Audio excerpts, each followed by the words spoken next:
Well, hello everybody, and welcome to today's match. It is the final, the grand final of CWT 2025. I hope you're ready, because it's going to be a great match today, and we've got a special little treat for you as well, in the form of extra commentators, extra streams. We're actually streaming on two different channels today.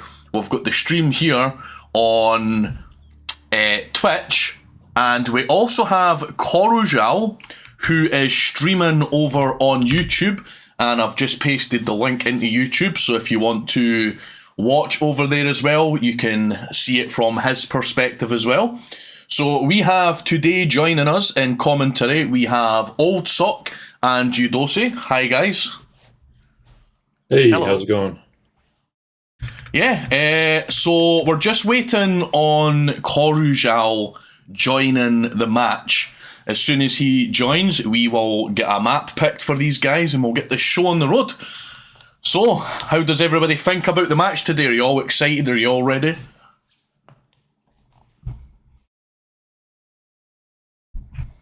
Oh, this is the first time I'm attending the CWT. The It should be skill a level great here is match super today. high. I'm so excited to see the final. Yeah, it should Me be a too. really good final. A really good final. It's actually the first final I have seen where I've seen either Mablak, Chuvash, or Dario compete where they are not in the final. It's actually quite interesting to see someone else reach the grand final other than Mablak or Chuvash. And this time they can't say they didn't earn their place in the grand final, as they've had to get their way past players like Mablak, Raze, Abe God. Oh, it's extremely good for these guys. They have totally earned their place as a championship. Yeah, definitely some tough competition out there.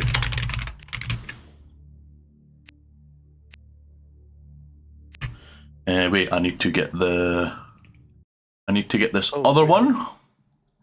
I'm looking for the other link here. That's the one we want, and that one as well.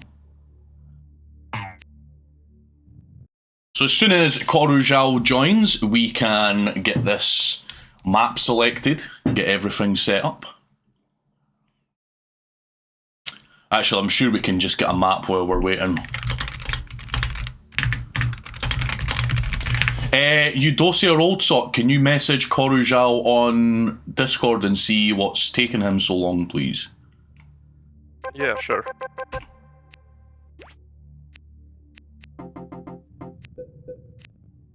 That is actually not too bad a map.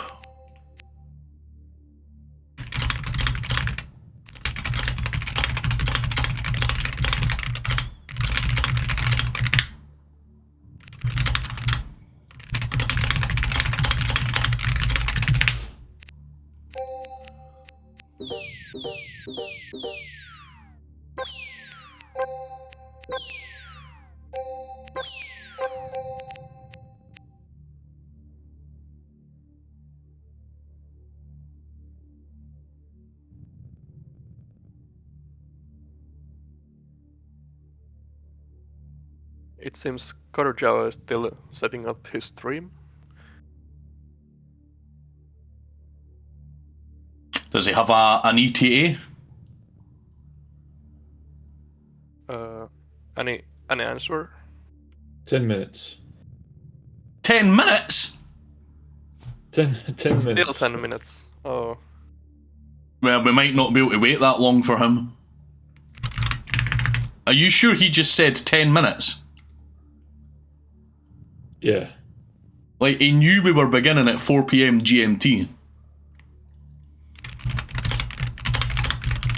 I think he might have some technical difficulties, maybe.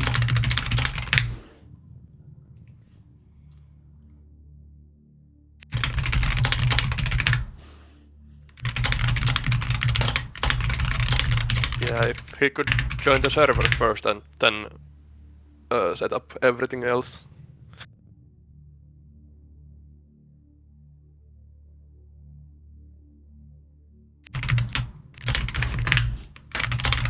so everyone wouldn't have to wait. I don't know if the yeah means wait. Right, so they're not going to wait. What he can do, however, because this is up to the players. The players don't want to wait that long, and that's understandable. What we can do is Korujal can join on the second round. We can open the match for him.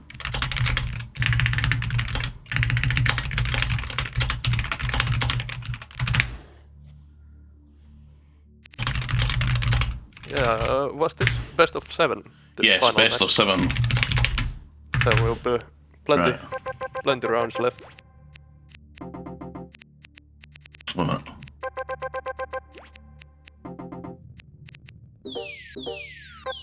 Well, that looks nice.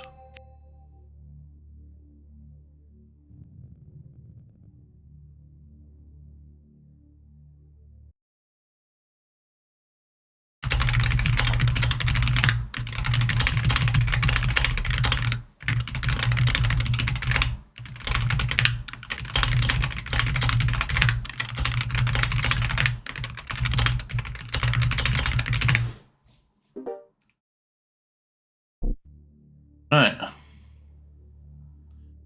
Yeah, I mean, I wouldn't mind waiting if the players were happy to wait, but we're on their time right now, so it's up to the players. There's a reason why time exists. There's a reason why humans use recorded time, and if people can't get things done on time, they miss out. It's as simple as that.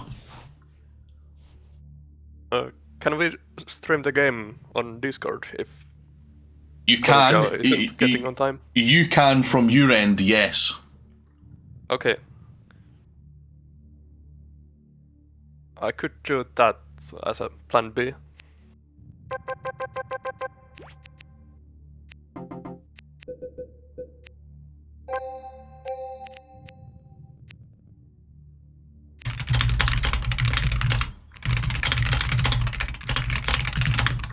Sorry, I can. Basically, what we're doing right now is we're just trying to find a map that both players agree on, which is important.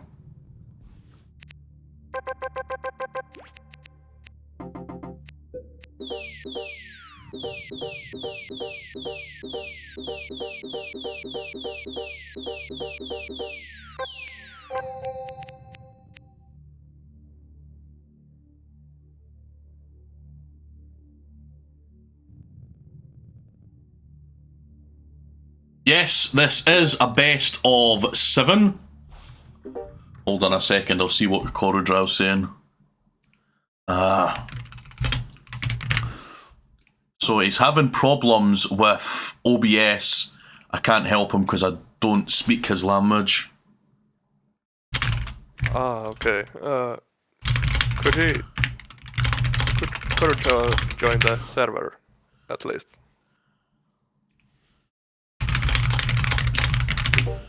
I'll ask him.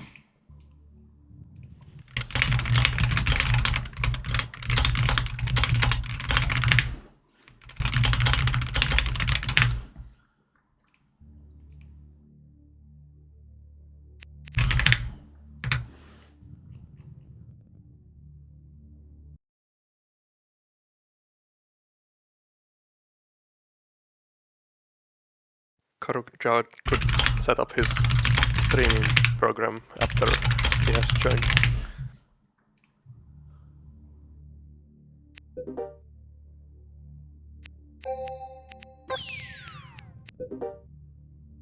Right, we are ready to go.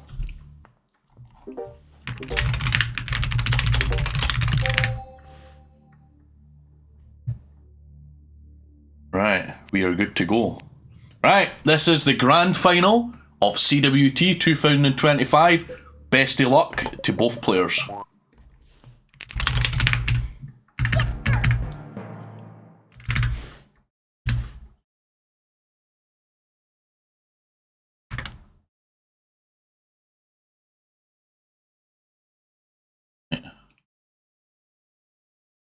Right, so Rafka gets the first turn here. I'm just going to have to upgrade his overlay on the stream as he's decided to go purple.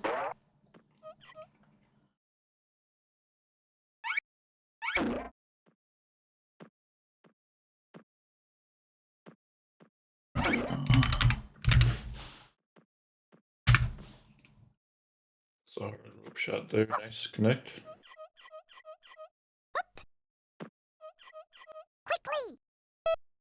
That was a worm select he used at the start, wasn't it? Yes. Yeah, thought so.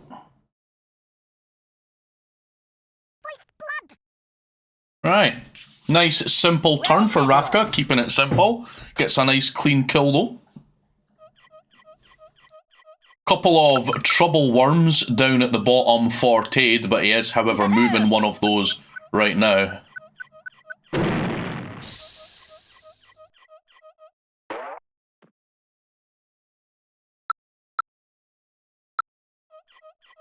So that's 2 selects from Tade in order to save one of his worms. He's going for low gravity, so it's like he could potentially get a double kill with the baseball bat here if he gets the angle correct, but maybe he's just going for the 1 worm and a fire punch perhaps. Feel my wrath. Alright. Oh yeah, Zounds, multi-kills I with am undone. baseball bat are very, very precise tricks. Excellent. It never feels that the other worm bounces the way you want it to bounce. The positions seem sort of equal, I suppose. It's not like too terrible for either player, so I think this round will come down to who gets the best kills the fastest and manages their worms properly. So this is going for a very, very long, low gravity dynamite plop. There is the potential to land in these 3 mines as well.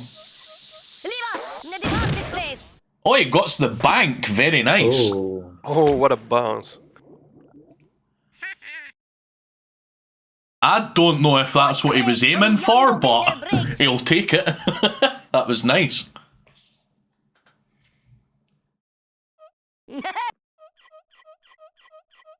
Yeah, I think the other worm could just fly to the left and steal into the water.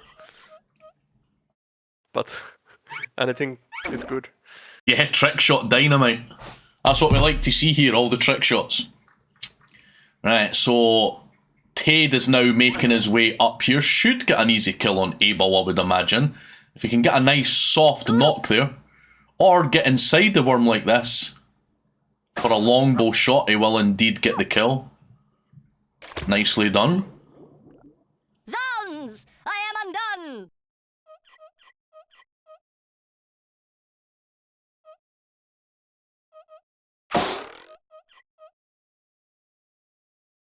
Right. So 2 turns in from each player and we're sitting pretty much equal. Both players with 2 kills each at this point.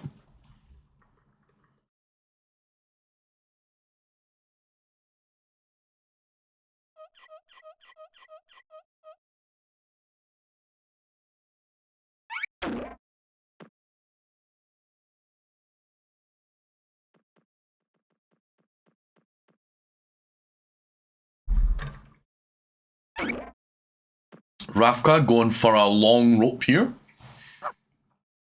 Should be able to get a kill on the silver here. Needs to be slightly careful he doesn't destroy that barrel on his other worm at the bottom. Ow!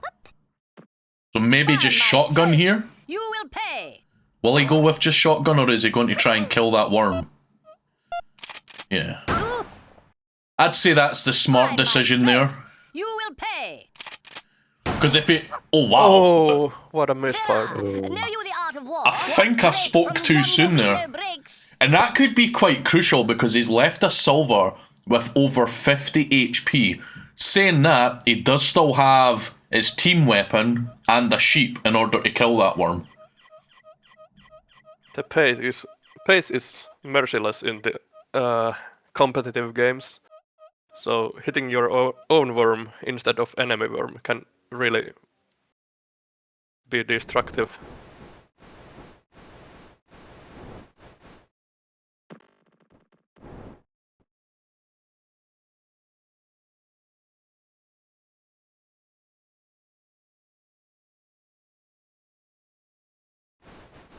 Let us get ready, fellas. Very nice, Oh, very very nice nice. fire damage. Oh yeah.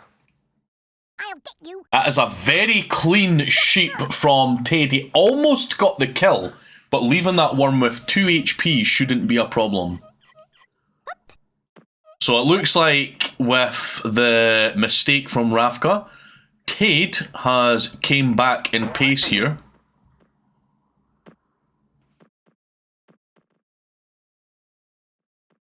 Rafka trying to navigate his way out here with the rope. There you go, that's a nice flagpole there to get out.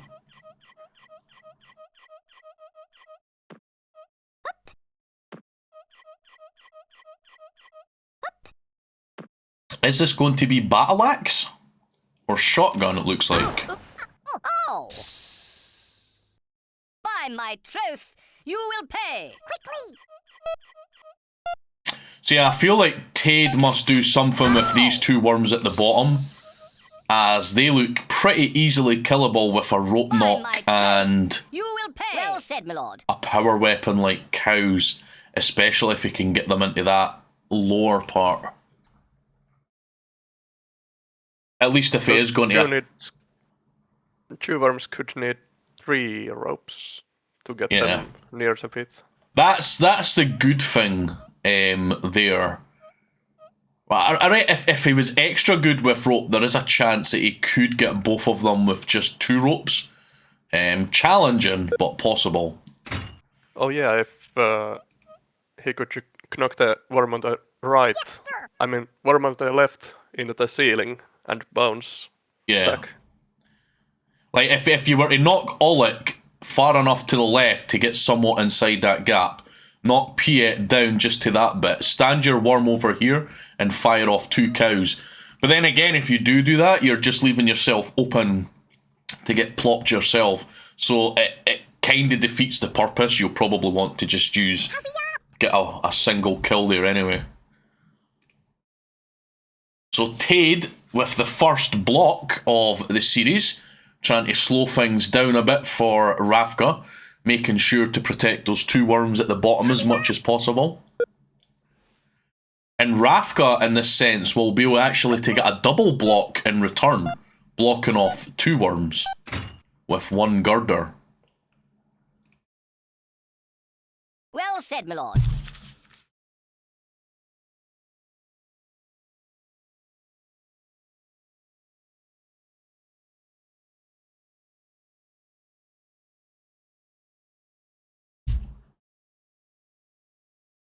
Right.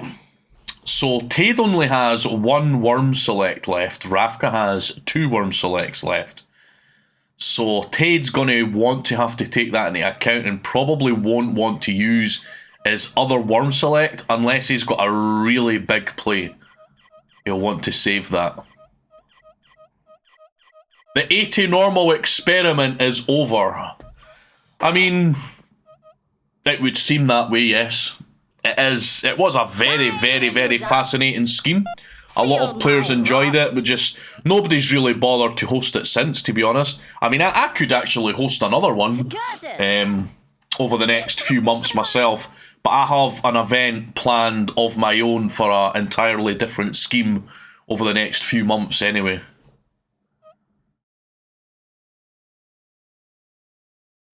Just gotta watch out for the fire back at him. Yeah, that... Oh, he gets burned badly. I himself. don't know what he was thinking with that shot there. Damn.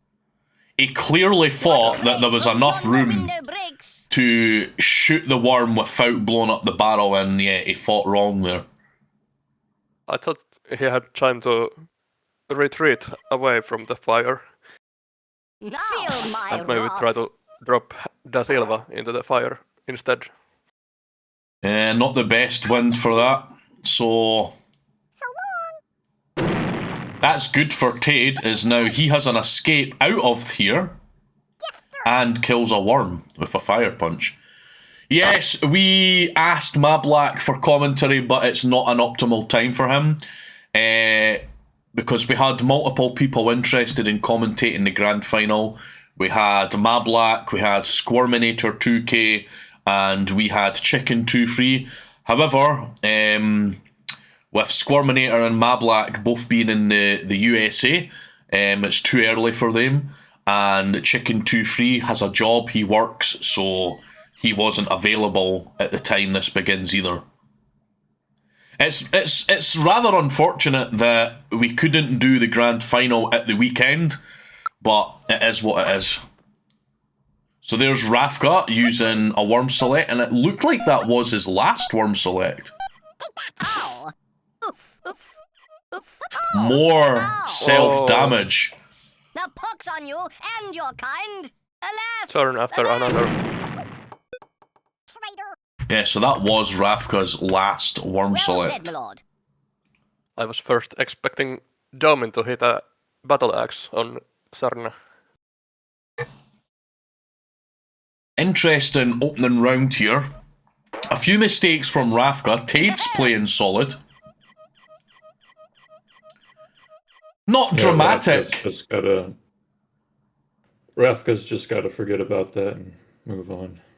Yeah, that's what you have to do. We all make mistakes. It's how well we adapt from those mistakes. No. No.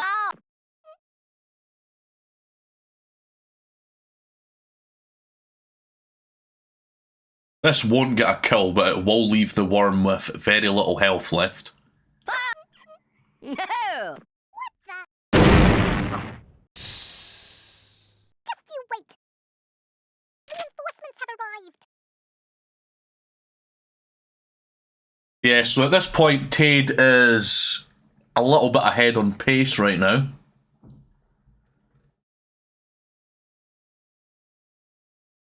Right, and with that, we will do a prediction. We'll do like a 2-minute prediction here. It is still possible for either player to win, and there could still potentially be a draw. So you've got 2 minutes if you're interested in making predictions. Using the rubber worms, who do you think will win? Do you think Rafka will win? Do you think Tade will win? Or do you think it'll be a draw? Grave disservice, sir. And that's for the first round only, not the entire series. Remember, it is a best of 7 match series tonight. So he who wins 4 rounds first will be the grand champion of CWT this year.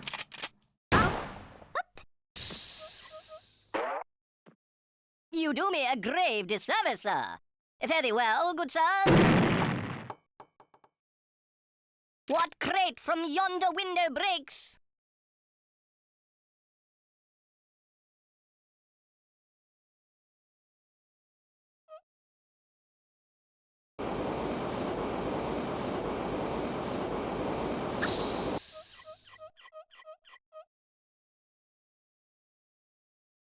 I'll get you. So long. Right, interesting blowtorch kill there from Tade. Yes, sir.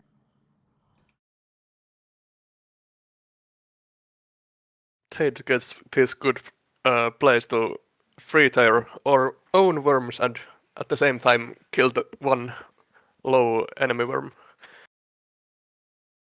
That'll be specifically why he used the cluster bomb in the previous turn, knowing that his other worm could probably reach with a blowtorch to finish the job, so to speak. Yeah, it works for the plan to kill a worm in 2 turns. The pox on you and your kind. Well said, my lord. So far, I'm liking how Tade's playing. So far, he's been calm, he's been cool, he's been collective. No. He looks very, very focused. Rafka looks a little bit out of shape. Not too much, though. His mistakes that he's made are only minor, but enough for Tade to take advantage of. So it's not the end of the world. It's a best of 7 series. He can get himself together and come back. We've seen how Rafka handled that being 2-0 down against Mablak in the semi-final, and he managed to come back with a reverse sweep. So by no means does that mean that Tade could run away with the title at this point. A lot can happen over the next couple of hours.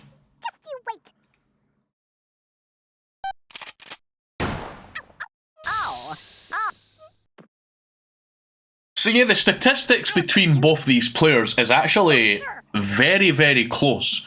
They have both won CWT one time each before. So Rafka won in 2019 and Tade won in 2020. And since then it's been Mablak, Chuvash, Mablak. So this will be the first time in 4 years, or well, 5 years pretty much, that someone else other than Mablak and or Chuvash has won a world title.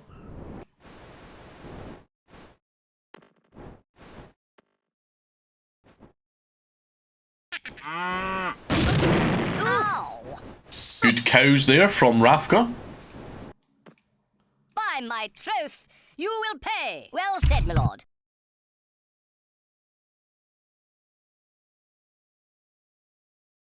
Yeah, that was well executed. It's also really good for Rafka because Rafka could easily knock Worm free to the left a little bit and use his sheep for a double kill. However, here's a potential massive double kill opportunity for Tade. However, with the Jagged Land, I don't see him... Is he going to just release the cows from there and sacrifice his own worm? I think it's worth it. Let's make merry, fellows. And it is worth it indeed. Oh yeah, it's got a nice double. And left his own worm alive. Very, very noble sacrifice from Worm's worm Oleg. I'm pretty sure that Oleg will be getting a promotion after this round for that valiant heroism there.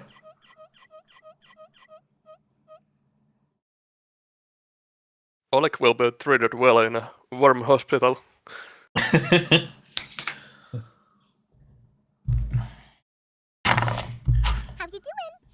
Could be worse, he could be sitting in hospital with a double fractured jaw like Jake Paul right now. Oh yeah, the unkillable soldier one here. So he's got a little knock here. If I was Rafka, I would get a move on, but if he had knocked that worm a bit closer, he could have had a double kill there, and a double kill there could have done him a world of good. He had the time and the resources to pile those worms together and finish them off with one weapon, and I'm really surprised he didn't take advantage of that. If he had, he could have had the lead in pace, but now he's killable in 3 turns, whether it's going to take 4 turns to kill Tade's worms.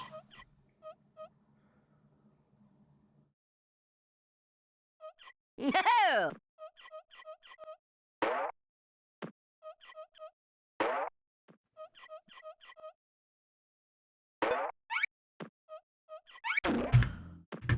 Looks like he's going after Maddie.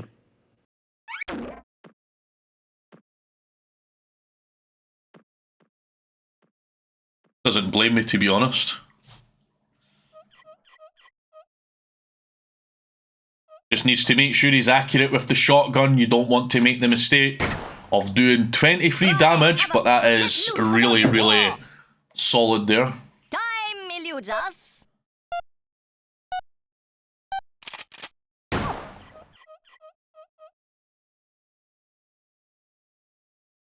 Cry havoc. Let loose the dogs of So now we have a 1 worm versus 3 worm situation here. Rafka has 1 worm with 100 HP.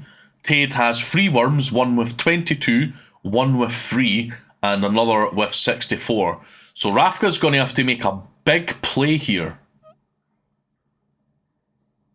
of some sort. He does have a potential airstrike on Pleticosa, but I don't think it's going to be enough. If he gets very, very lucky, Oof. That worm could bounce over into the water, but I don't see it. Ow. Decent damage though. Terran, that Pox would on be you very, and your very lucky kind. indeed. Well said, my lord. Decent enough damage to leave that worm under 50 HP. But I don't see it as being enough.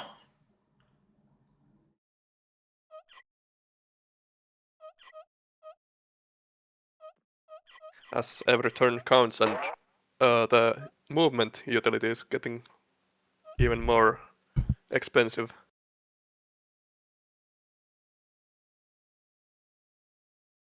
So you can't attack every turn for 50 damage. Nice. Blowing that up that barrel was huge. Cry havoc. Let loose the dogs of war. Yes, sir.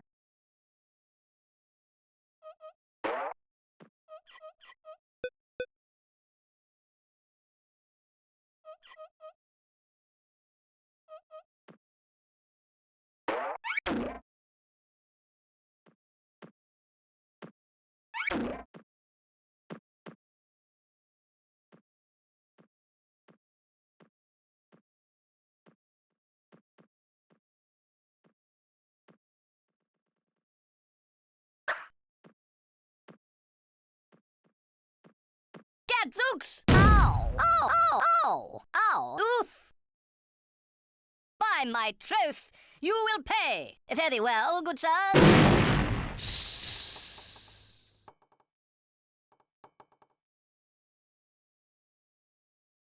I Well think said, if my lord. Tade can get to Rafka's worm, he can be killed in one turn.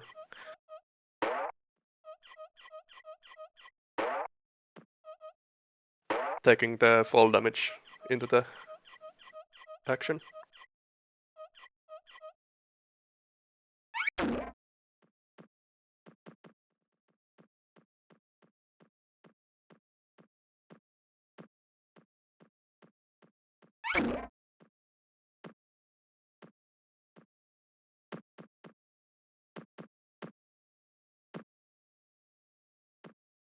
Oof! That was some really nice roping. Time eludes us. Let us make merry fellows. Yeah, good job to get up and over that. And into Almost the same fouls the other. magic. Outrageous fortune. Fare thee well, good sirs. So long.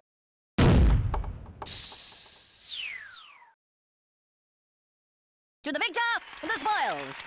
That was a really difficult trick with the rope to get across a narrow hole like that, but it's so beautiful to see that actually pulling out.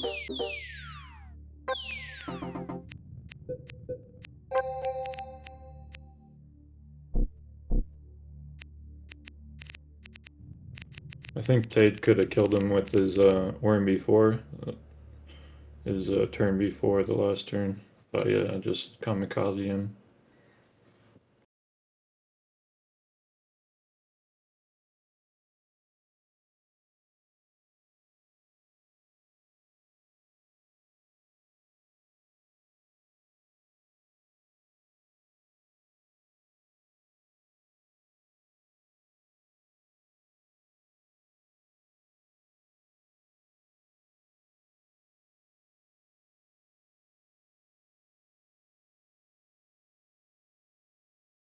Yeah, so exciting round so far. Rafka had the first turn in that round, though he did make a few minor mistakes, where he's unfortunately left his worm vulnerable, attacking his own worm with a shotgun. And although it's maybe okay to make one or two very minor mistakes, it felt like he made about 3 or 4 really minor mistakes in that game, and they all just added up. I mean, you could see that the game was somewhat close towards the end, but when you make that many mistakes, it does just add up, unfortunately. And Rafka couldn't get back in there. However, it is only the first round. It is best of 7. We have plenty of rounds left to go.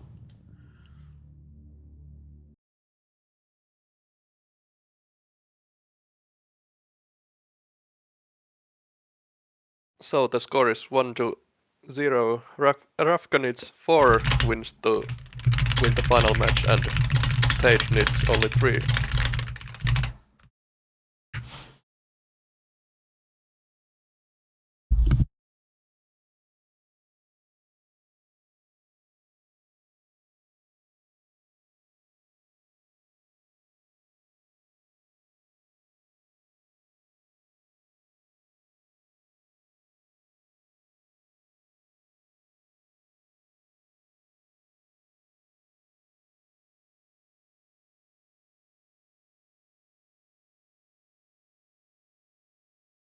Right, so Tade is just having a little break here.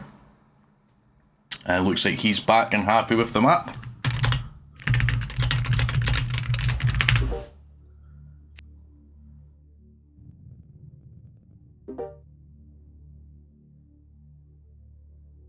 Ah, Vok. Hello there.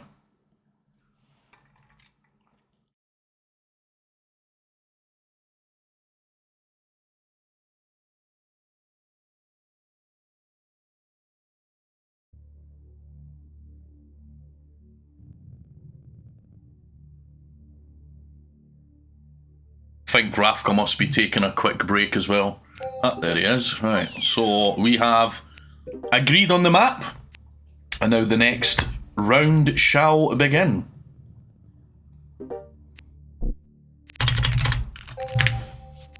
Here we go, second round. Well said, my lord. Oh, I can already see Tade's worms are up for a big pile, unless he selects worms to save them. Yeah, that is a lot of worms. That is a potential quadruple kill and a very easy quadruple kill. So no doubt he's going to save some of those worms. Seeing 4 of your worms stacked up like that near the water, especially, is not something you want to see. Unfortunately, that is how intermediate works. Random placement, these things can happen. Feel the point of my rapier, scoundrel. Time eludes us.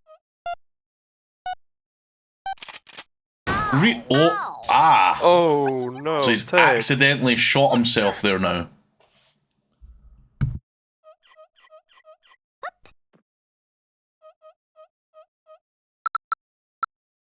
He was surely 1 pixel off.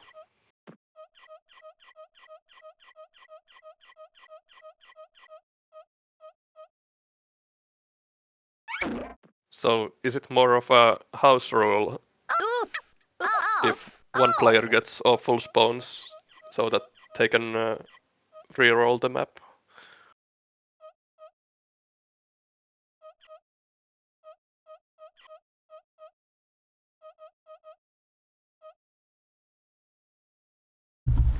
Yeah, this should be a triple kill here.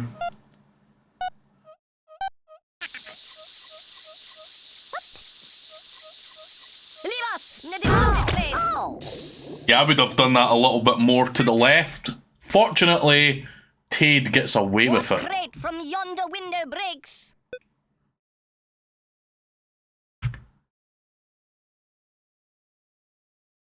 So let's see how Tade can respond to that. It is a double kill and damage on his other worm.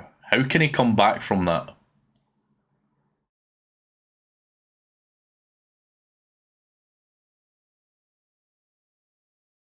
The second worm select from Tade.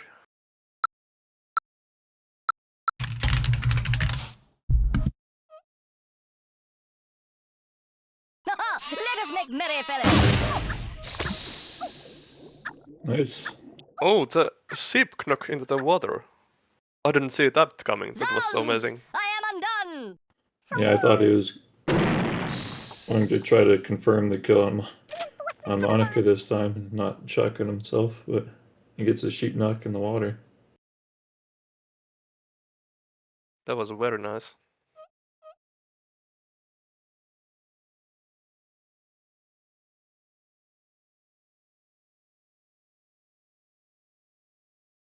How you doing?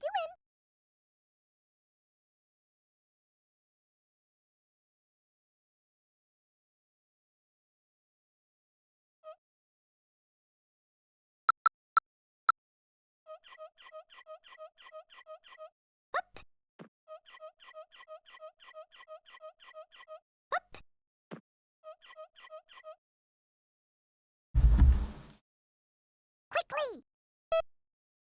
Take that! Ow! Right, another clean kill for Rafka.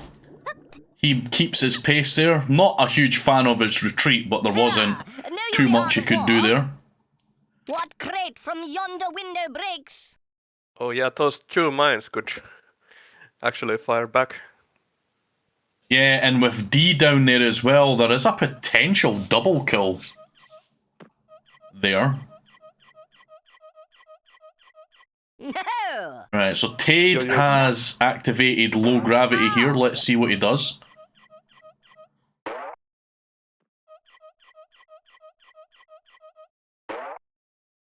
Domin is going for a swim, maybe. Let us make merry, fellows! Yep. Wait for it! Ow! He called that one. Outrageous fortune. Reinforcements have arrived. Right, let's do the outcome for the first match and we'll do a prediction for this match now. So we'll do, it's only been 4 minutes, so we'll do a 5-minute prediction. Who do you think will win this round? Do you think it will be Tade, Rafka, or do you think it'll be a draw? You've got 5 minutes. And that's Rafka using his last worm select now.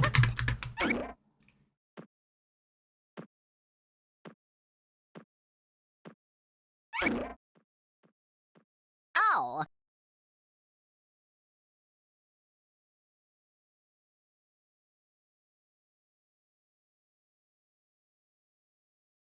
Quickly! Low gravity bat will send Mordrick into water.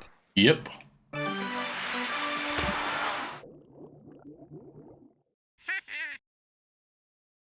Not the greatest hide for Abel.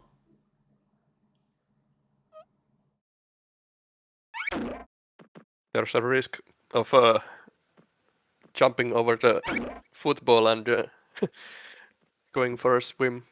Yep. Ow! Ooh, ow!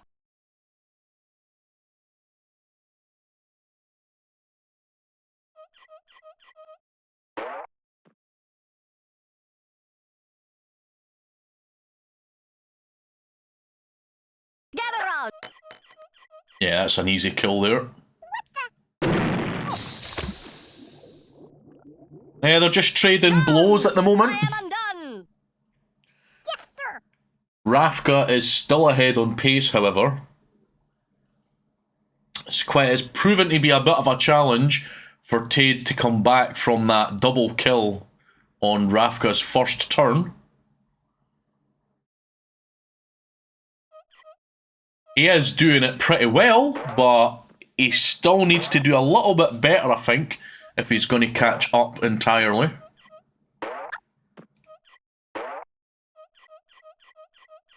But this is where we'll start seeing the more intricate turns have a bigger impact for the rest of the round here, as they have less worms spread out. Strategy becomes more important than just big, aggressive, creative turns. You do me a grave disservice, sir. Ow!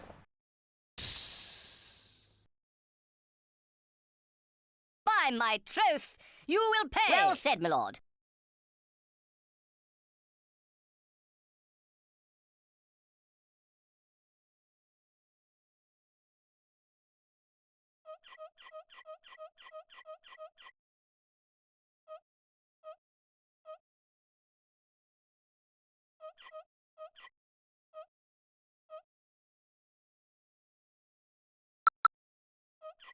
Right, Tade using his last worm select now. Ow! Ow! Oh, Oh, the miss. So both players have used all. Yeah, I mean, he has enough ropes that he can try again, but that's a bad rope knock. Looks like he wanted the worm over on the left side so he could use 2 cows here. Let us make merry, fellows. Yeah, that wasn't ideal at all. His rope knock was pretty bad there. I mean, he did get the kill, but he's done way too much damage to his own worm as well and killed his own worm. This is why rope knocking is such an important fundamental aspect of Intermediate that you really need to learn. And that is, oddly enough, the ninja rope seems to be both these players' one of their biggest weaknesses. They are still pretty good with the rope, but when it comes to those really important, intricate rope knocks, where you need ultimate precision, that's where they seem to lose out on a little bit compared to some of the other more experienced players with the rope.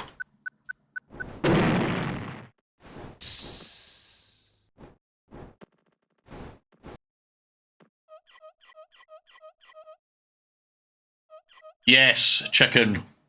I mean, at least Abel is down there in order to get killed, but... Ow. Now pox on you and your kind.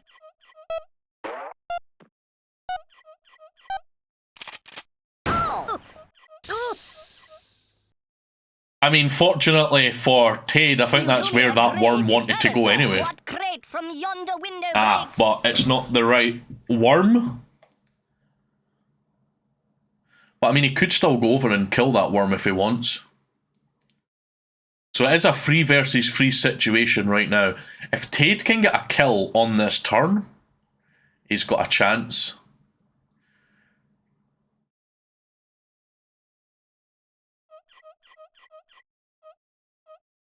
No. Oh wow, just about jumped into the water there. Ho ho ho. Ah. No. That's definitely squeaky No. bum time. No. No. If the backflip fails and the worm goes forward, that would be so Time bad. eludes us.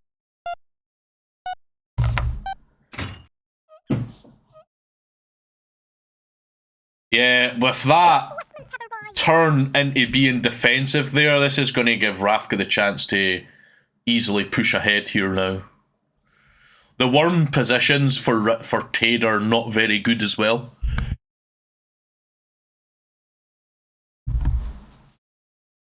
So they might have 1 jetpack left. Yeah, he's got 2 ropes and a jetpack left. Okay, so he might have 1 attacking worm if he frees up the Crankyar. Well said, my lord.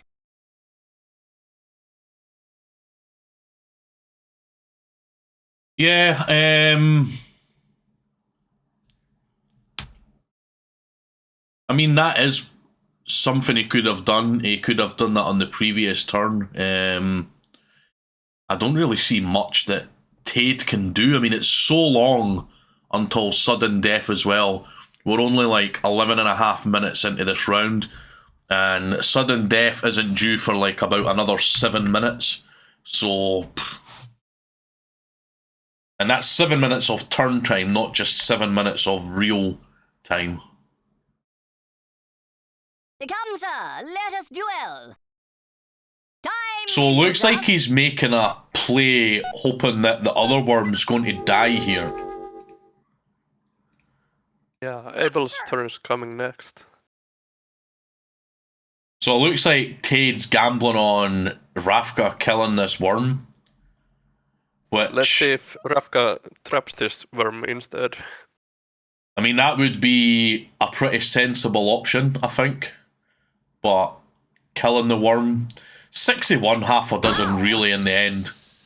You do me a grave disservice, Even if sir. Tade does do damage on that other worm, it's highly unlikely that he'll get a kill on that worm. It is possible to kill the worm, but the ways in which to do so are sacrificial. By my troth, you will pay. Alas, alack! What crate from yonder window breaks?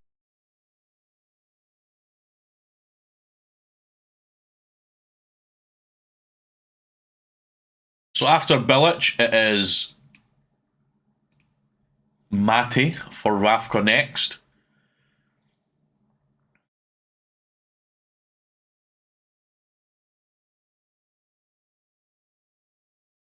Tade's obviously thinking ahead as much as possible.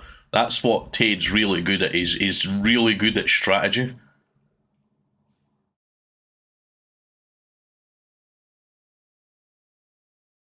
So it doesn't surprise me to see him taking his whole turns trying to think ahead. Time eludes us.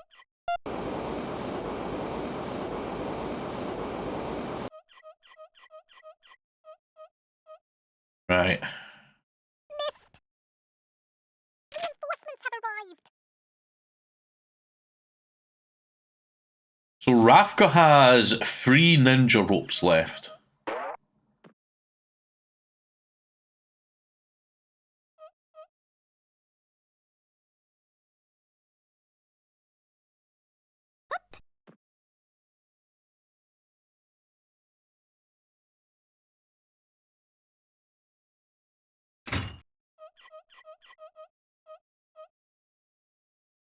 Well said, my lord. Right, so Rafka just building a path up for himself now.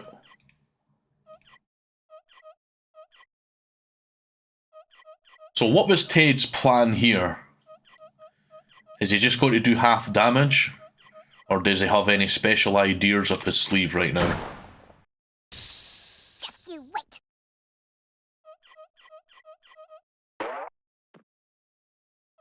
He knows he can finish off Adam next turn. Yeah. But then again, Rafka can go over and finish that worm if he wants, even in a sacrificial manner. Yeah, that's true. Time Bilic eludes is us. not moving much. But So I mean- it will soon be 3 versus 1. But I do understand that Just you wait. there might be the potential for sudden death to happen if Rafka doesn't move things a bit faster. If they keep taking full turns, we might actually see sudden death. And that's really not what Rafka would like with this big an advantage right now.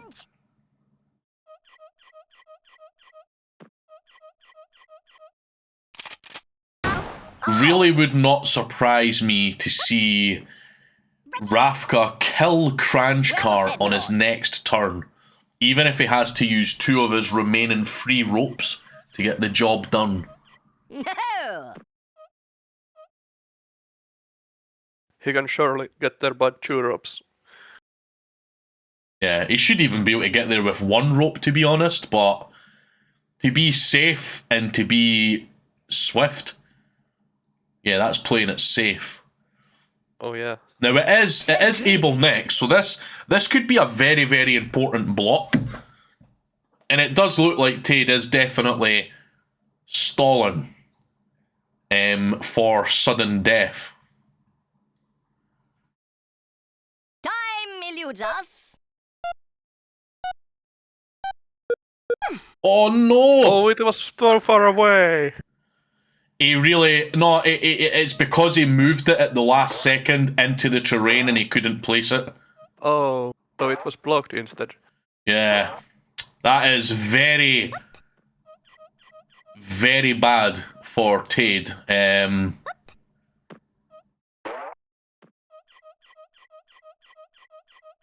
Looks like Rafka's just going to block here now.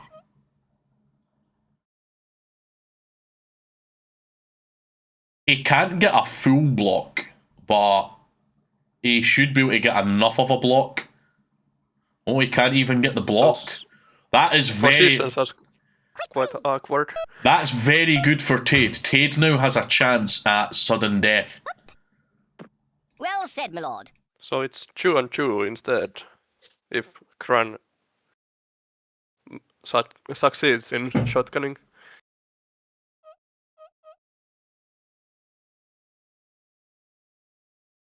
I think I'll rope with Maddie next and kill Kran. Yeah. He has to. Greetings. He doesn't want to leave the possibility of a 2 versus 2 with sudden death, with Tade's worms being at opposite ends of the map. Havoc, let loose the dogs of war. And along with that new girder, it is safe for Matty to only use one rope to get there.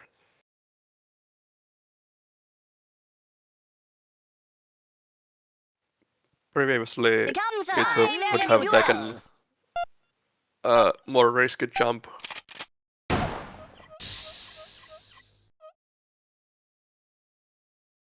Cry havoc, let loose the dogs of war. Yes, sir. So yeah, I can't give away the exact amount of seconds, but we're only a couple of minutes of turn time away from sudden death now. So it is possible that we could actually see sudden death. Possible. But if Rafka's quick enough, maybe not.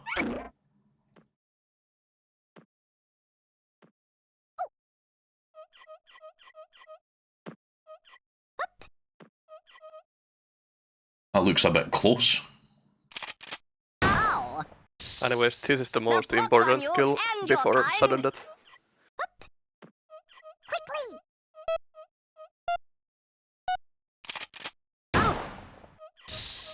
Always panic when I see worms getting that close to other worms with the shotgun. Block's on you and your kind. Fare thee well, good sirs. Sarah, know you the art of war? Well said, my lord. I feel like Tade's done really well in this match to handle it the way that he has. Rafka has 2 ropes left. Despite of the very unlucky beginning, Come, sir, let us duel. I'm Tade actually is surviving quite far. yeah, I'm actually surprised. Like, I feel like Tade could have saved 2 of those worms instead of just 1. But then again, Rafka did only get a double kill anyway, so... Yeah, the sudden death forces you to count worms more than health. Time eludes us.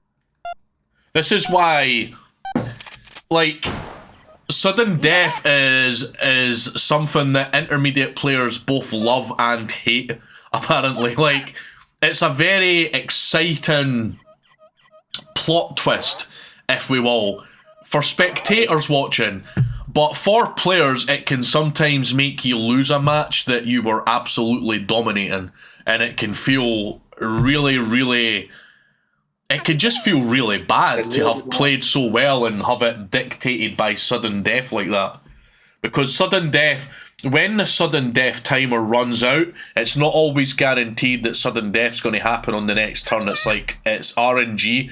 So once the timer runs out, sudden death will happen on one of the next 2 turns, but you cannot predict which. It's just random. So it'll either happen on the next turn or the next again turn.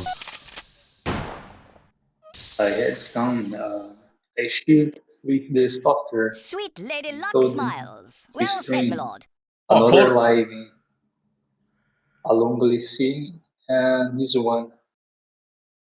I didn't make out exactly what Korujal's saying. I can hear you, but your sound is a little bit rough. It is echoing pretty Yeah, much. it sounds like he's in an alleyway or something with a microphone and there's lots of reverb coming back from his surrounding environment. But it's good news that Korusha found out Mike. Yeah. But I am happy with this World Champion. Ah, Good luck to the players time eludes us. involved. I'm sorry, Korujal, I cannot make out what you're saying. Curses. So, Tap cuts good your luck speech. to the players Good luck to the players. everyone Okay, involved. thank you. Right, so this is where I would imagine to see the double rope kamikaze. Is he even comfortable enough to do it? I don't think so this turn. To be fair, Abel is much closer. it's got to be like Tade can get over to Rafka's worms easily, but there's no easy way of getting a double kill due to the separation and lack of low gravity. Even if he did have low gravity, it would still be a really big ask because of the distance that he has to cover. Yeah, I think Rafka's happy using Abel next turn.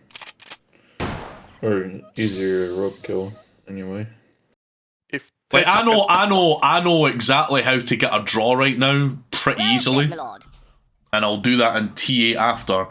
So he's got 2 ropes and a jetpack. So if he jetpacks over here, uses a rope to get here, if he connects his first rope here, stretches it enough to kill that worm, gets out, connects there, and then throws himself down, he'll pile the worm and get grave damage as well. So that's how he could get a draw.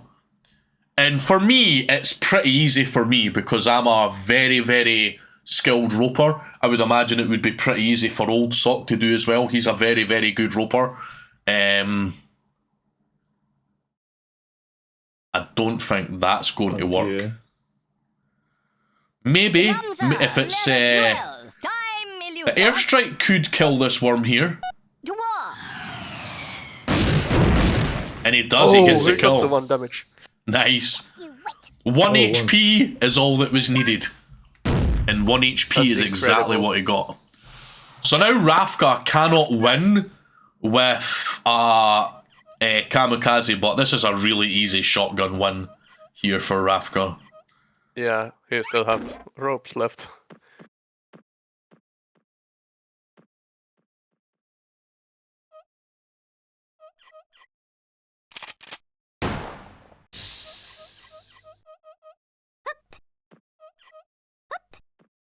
Really good round though. Yeah, good job by Tade to have a chance there. That was really good. Oh. Right, so the score is 1-1 now.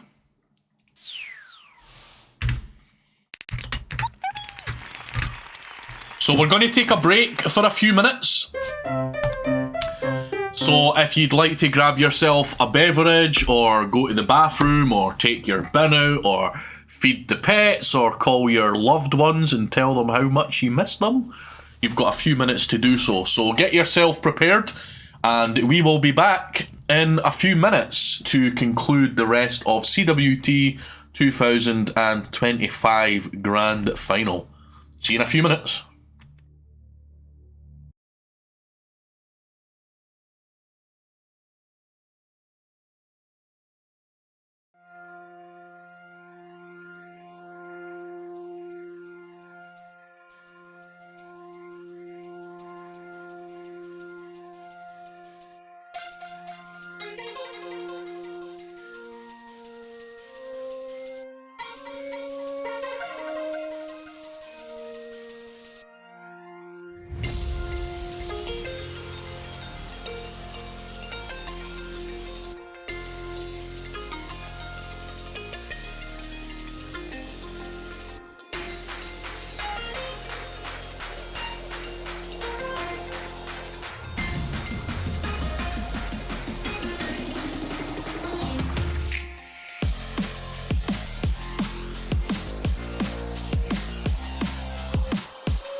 Right, so we're just waiting for Rafka coming back. Alright, so I will, in the meantime, prepare a map for these guys.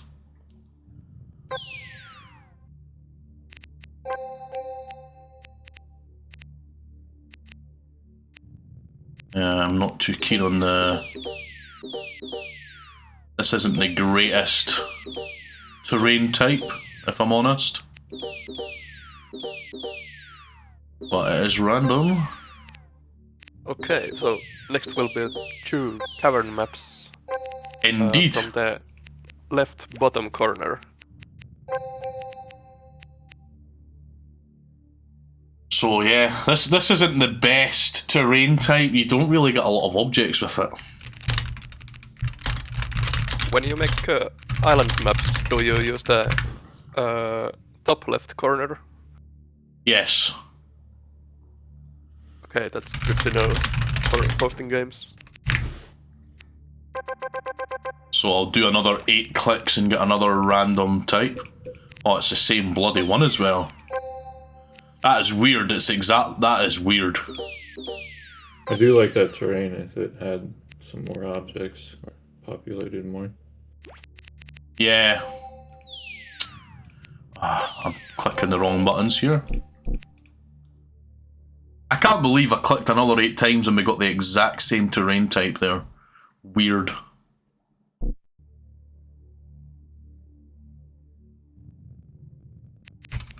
Is there a reason you click it 8 times, or is it go random after? Just eight times is a nice random number for me because it represents the infinity symbol.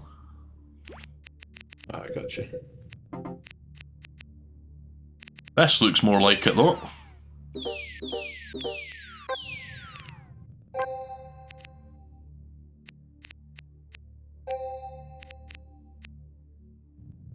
Okay, now we have obstacles. Yeah, that's better. Much better.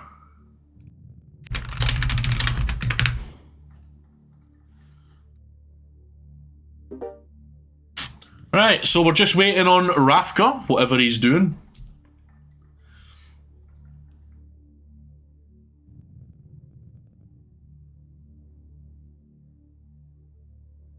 Interesting match so far though. Both players are, you can see both players are really, really solid players. There was next to no mistakes there in the second round.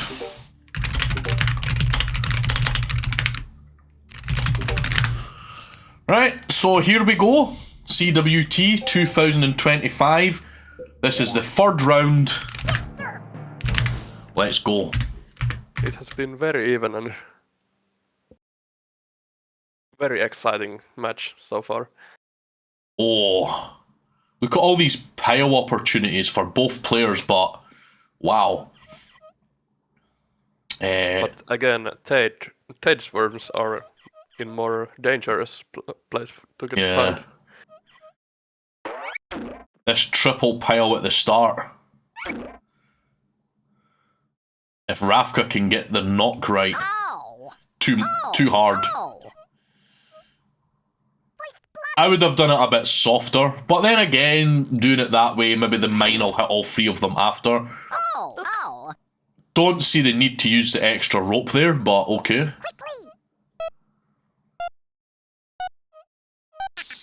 Understand why he's doing it that way.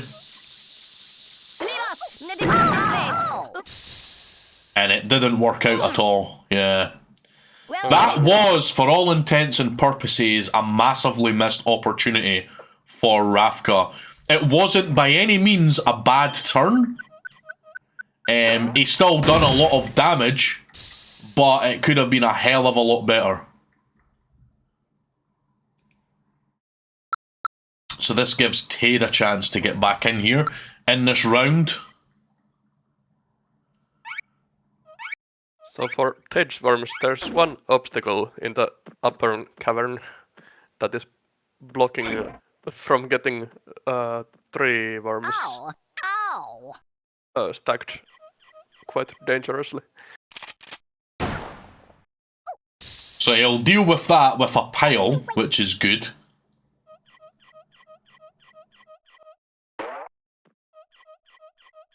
Time eludes us.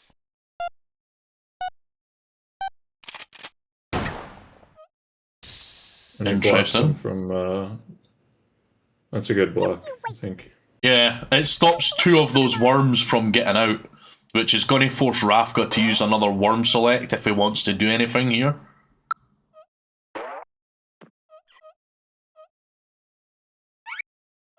So this is 3 ropes already for Rafka. He is burning through his ropes like nothing else.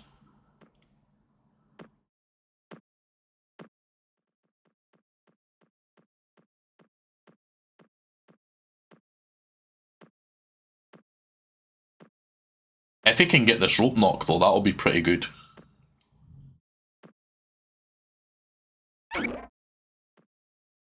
Ow! Oof! Quickly! Ow! Ow! Oof! Ow! Yeah, that works. By my troth, you So will pay. Rafka is the Creep player from to yonder build window pressure breaks. early on. Not usually, but when he sees opportunity, like, to be honest, any player who sees opportunities like that is no doubt going to go for them. Because you realise when it comes to intermediate, you want to take all the opportunities you can to get big, massive piles and big multi-worm attacks. So Rafka has gotten these opportunities to deal more than the Let us make merry, fellas. pace damage. Yes. Cry havoc. Let loose the dogs of war. Reinforcements have arrived.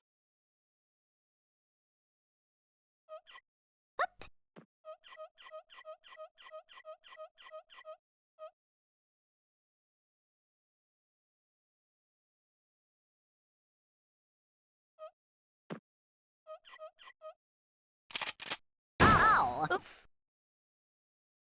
Now pox on you and your kind.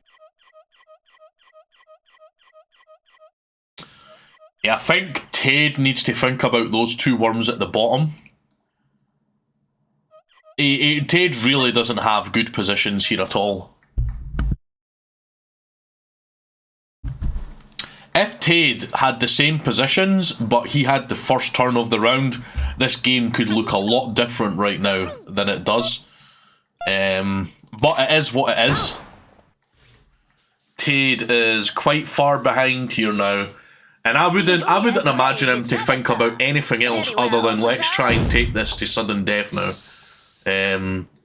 Like I was discussing this with Mablak several days ago, after his match against Rafka. And it's like, as soon as when you're playing in caverns like this, if your first 2 turns see you losing between 3 and 5 worms, or taking 3 or 4 worms worth of damage in the first few turns, there's absolutely nothing else you should be thinking of other than trying to take the game to sudden death, being as defensive as possible. Because being offensive when you've got half the worms that your opponent does, nah, that's just not really a smart move.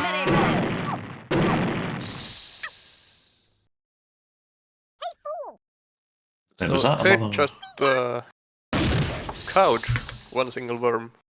Yes, sir. Yes.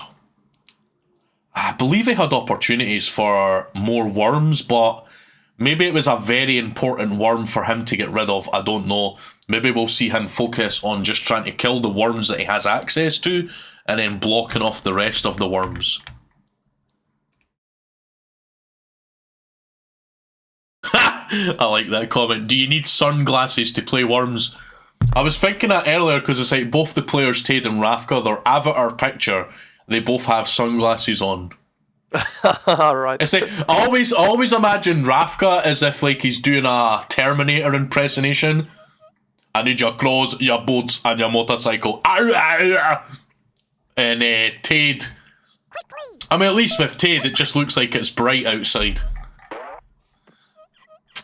Yeah, like in chess, you don't trade pieces if you have less than the opponent. Well said, my lord.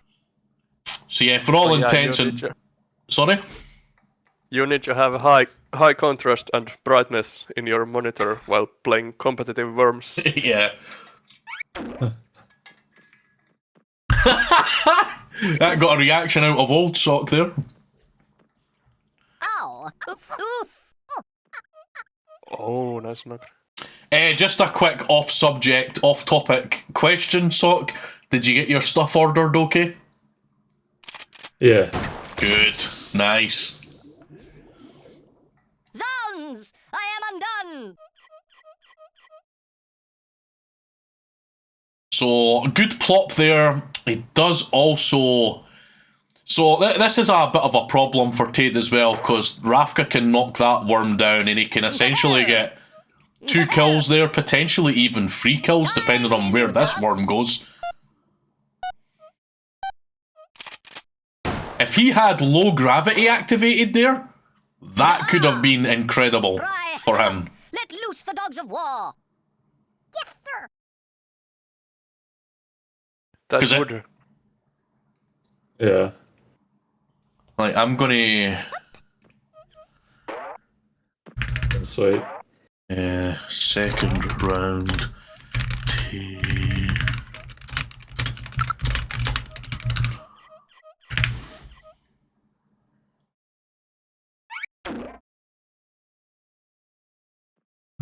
But another thing to think about in CWT as well is some players would rather lose than get a draw.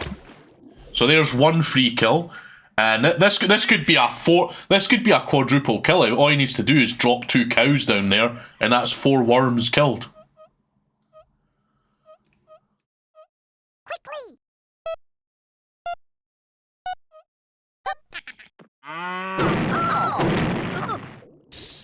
He could have done that a hell of a lot better, to be honest. Well said, my lord. I mean, it's still, when you're looking at the bigger picture, it's still a good turn. But if you look at that turn on its own, as in that turn is its own little mini universe, it was pretty bad. Well, But in terms of the bigger picture of this round, it was a good turn. He killed 2 worms. He's left 2 worms vulnerable to being easily killed. So, not really bad at all. That's pretty much exactly what he's going for. the first cow bouncing back wasn't what he wanted. Yeah. But Tade just needs to keep his head down, keep focused. If you lose, you've got to take your loss in stride. And with that being said, we're going to do another prediction. 5 minutes. Who do you think will win? Tade, Rafka, or do you think it'll be a draw?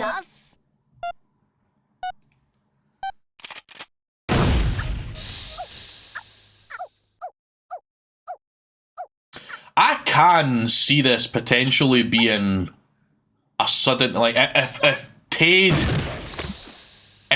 can kill these other worms and block off the other worms, I mean, he is behind on pace in positions. But all it takes is a mistake to get back into this. Rafka can get 2 of his worms into the action without using ropes. Yes.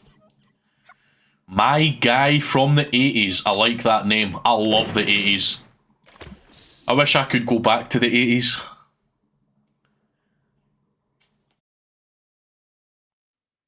Parachute pants. Is that the first thing that came to mind when you heard the 80s? Parachute pants. Yep. Right, so a block from Well said, Rafka. lord. That's a good block.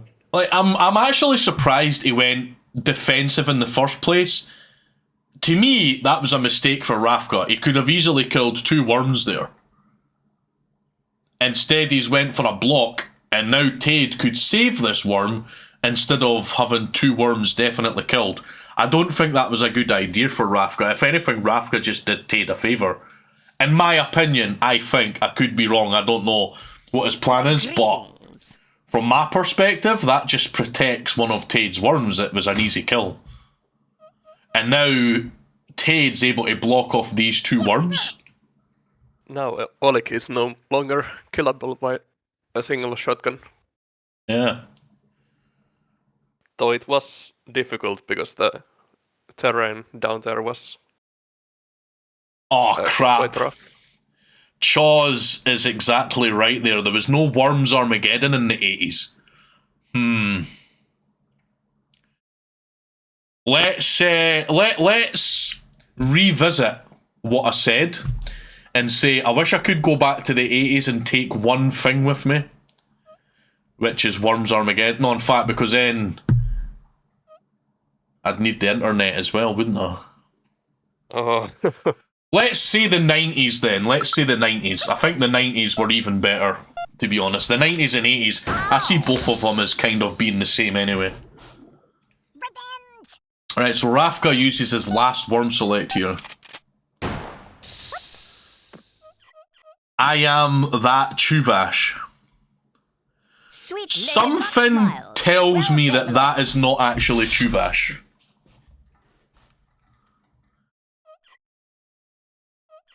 Once more onto the breach.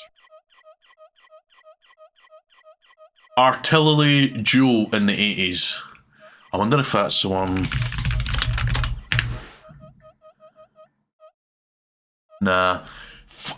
See, for like the past 20 years, probably about 3 or 4 times a year, I remember a game that I used to play in school on the Apple Macintosh, one of the really old Apple Macintoshes. And it was around the same era as another game called I am Glider.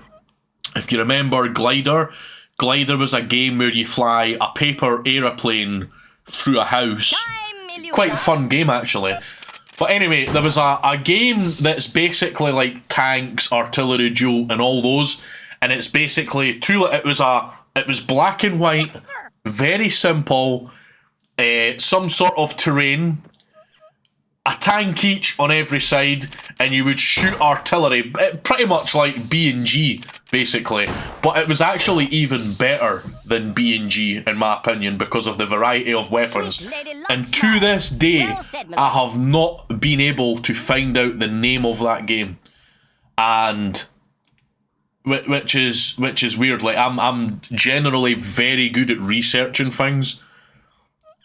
The only thing that I have not tried, because it's such a time-consuming process, is literally going through every single Apple Macintosh game that ever existed, loading them up one by one until I found the game that I was talking about. It wasn't Pocket Tanks either.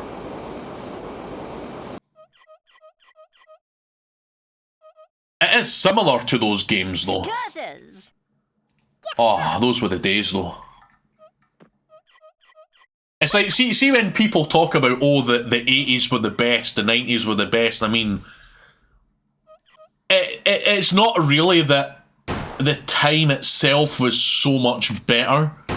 It was, for me, from my perspective, was a period of time where certain technological inventions were really inspiring. Like, you fought with the introduction of the internet, you fought with the introduction of even better technology, that it would change the world, it would end poverty.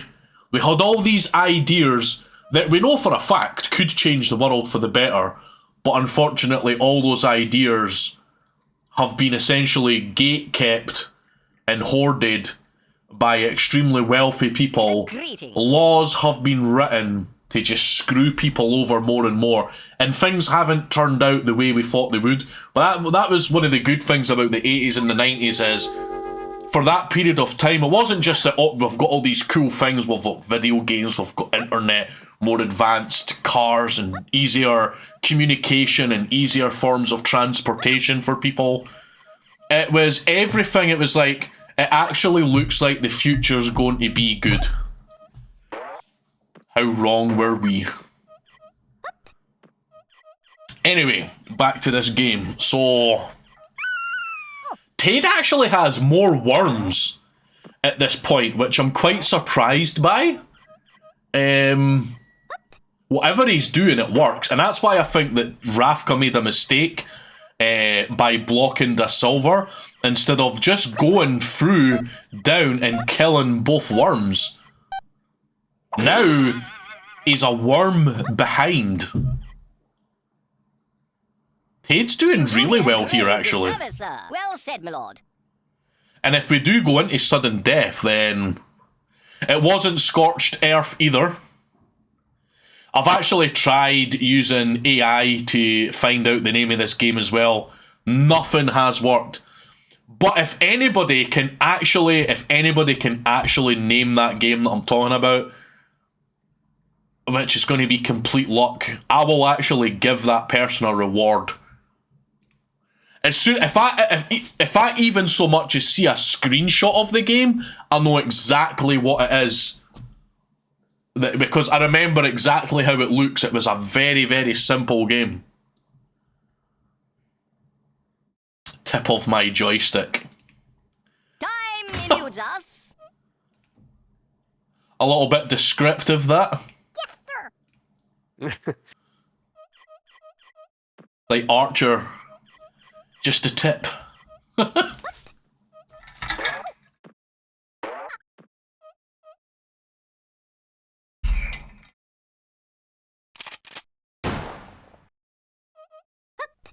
This is an interesting round. I really thought that Rafka would have pulled way ahead, but Tade has done really well. Stuck in there. He's got more worms. I just need to make sure. Yeah, so both players have no worm select. He's used dynamite and sheep. He's used dynamite. Whoops. Both used Well said, my lord. cows. And they both have 2 ropes left, but Rafka has 1 rope left. I actually feel like Tade could win this. Now we are seeing the first sudden death. Oh, Oh no. Tade! That's disastrous. This is exactly what I'm talking about, where I feel like Tade really needs to practice his roping. That is like the one thing that consistently lets him down.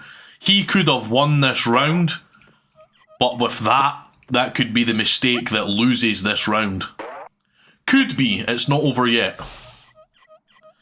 Yeah, there are a lot of games for the Macintosh, which is one reason why, I could probably find, I have always known for the past 15 years that I could literally just look at every single game for the Macintosh, but it is such a huge undergoing, such a time-consuming task that the time it spends to it's don't get me wrong, it was a game that I really enjoyed in my childhood, but it's not exactly a game that's worth all that effort for, you know? Alas! Alack! Sarah, know you the art of war? Well said, my lord. But in fact, in life, some things that you enjoy are better left in the past where you don't get to do them again, because you might play something 20 years later and realise this isn't as good as I thought it was. So sometimes it's better just to leave memories in the past where they were actually Once more onto fun. the breach. Ow! You can have those golden memories. Yeah, exactly. Like, that's one of the things I'm very, very grateful for, is I was around when Worms Armageddon went through 2 of its golden eras. Obviously, the first one was when the game was released. From my personal perspective, the first 4 years, 1999 to 2003, the roping community was something that I've never experienced that same passion in any form anywhere else in life ever. And then when TUS started from 2008 up until about 2000, well, TUS started a lot earlier than that. TUS actually used to be TUT, the Ultimate Tournament, and it used to be a website that just hosted tournaments before it became the Ultimate site later on. But yeah, that was another gold. That was, in my opinion, the second golden era, where we had a little bit more schemes and we had incredible activity and, in my opinion, the best clans and competition that has ever existed. Well said, my lord. Right, so yeah, we can see Tade's mistake with the rope there has cost him dearly. He's so far behind right now. All he can really do here is teleport.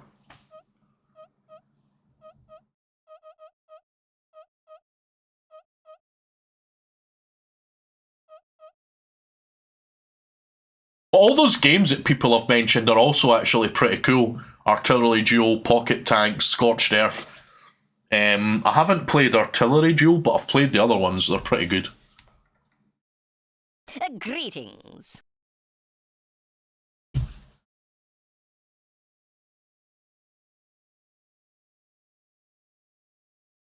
I used to really like Apple Macintosh before they rebranded to just Apple.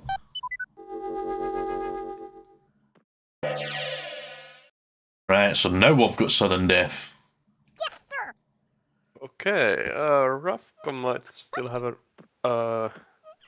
This is risky for Rafka. If he can't get the 2 kills here, he leaves himself vulnerable to get killed.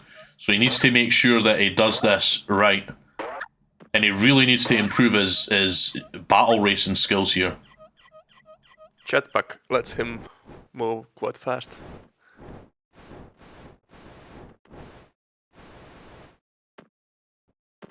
He just needs to get on that rock. Yeah, that's fine. And that's double. Ow, ow. By my troth, you will pay. Very well. How different this outcome would have been if Tade didn't make that mistake on the rope. I feel like Tade really, like, the one skill he really needs to improve is his roping and his rope knocking. Ow. Right, so 2-1 for Rafka. Very well, good sir. It is a best of 7 series, so we've still got at least 2 more rounds to go. Very interesting game so far.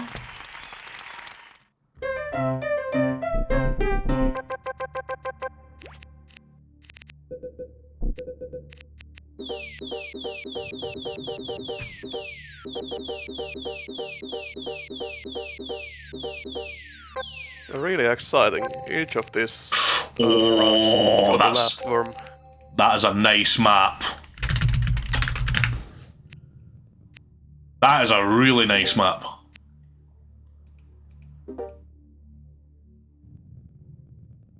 Oh, I feel like I'd want to play a game in this map. It's a nice map, isn't it? Made as a indie game itself.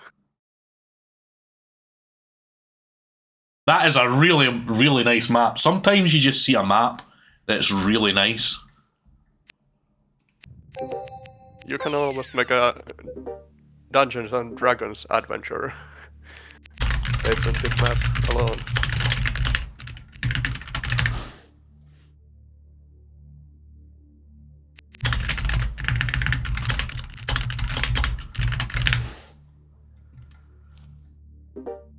So everybody that's watching right now, we will take another break after this next round. So if there's anything that you need to do, you'll have up to 5 minutes after this next round to get it done. Right, Udose, Sock, we're ready to go if you guys want to light up.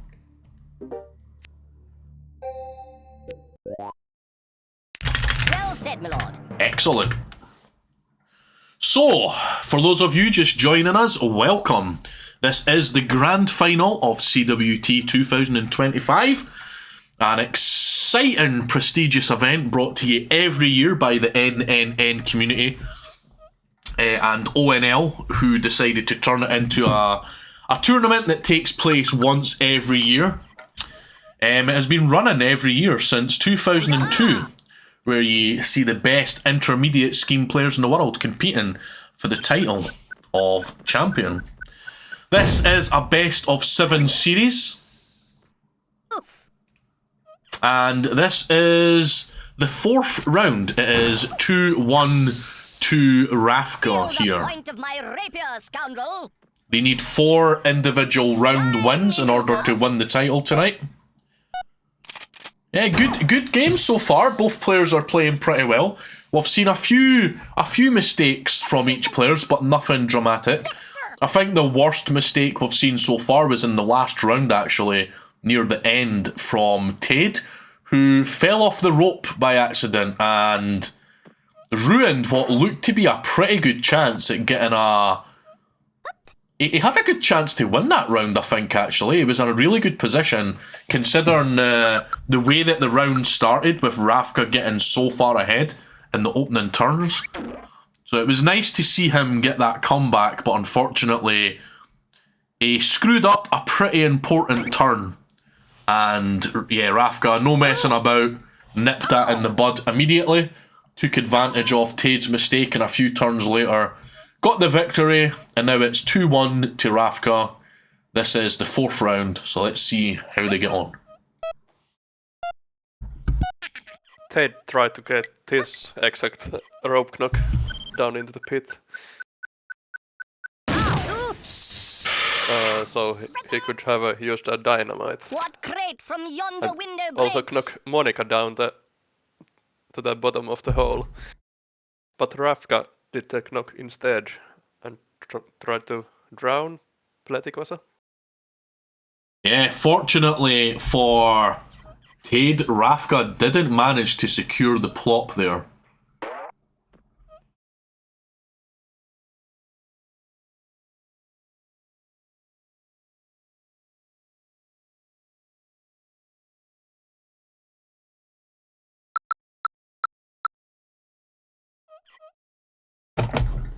Ah! Ow!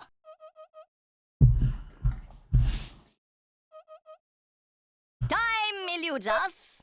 Let us make merry, fellows. If he gets the mine, he got it with one of them at least, which is good. Just you wait. Reinforcements have arrived. I agree that Tade has huge improving potential with the rope knocks. Yeah. I've been saying this for the last few years about Tade and Rafka, is roping seems to be one of their biggest weaknesses compared to some of the more creative players. But then again, their strategy is really, really good and speaks for itself. But they keep making mistakes with rope that in a lot of situations are kind of like the defining aspect of whether they win or lose. And yeah, I feel like Tade could have saved at least one of those worms, so Rafka's able to get a really simple double kill there. So Tade's going to have to get the finger out and take advantage of that. So he could potentially even get a, well, not a triple kill, but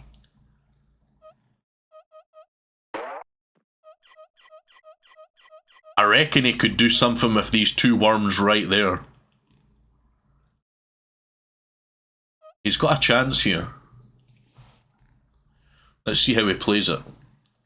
Looks like he's going to use a worm select, but what's he thinking? Surely Modric? Come, sir, let us duel. Really? Not the play I was expecting, but Tade knows what he's doing. I have faith. I think that was a really good move. He knew that Adam's turn was coming next, and now he can't rope knock Bilic I mean, I'm not saying it's a bad move. I just would have expected, like, you really want to see the players take the opportunities that they get, rather than, like, I feel like, personally speaking, being defensive when you should be really aggressive makes a huge difference in the outcome of a match. Ow! Rafka's burning through his Drake. Stop it. Apologies for that, that was my cat. Okay, glad we can see the game still. By my troth, you will pay. Well said, my lord. Yeah, Rafka's burning through his inventory again.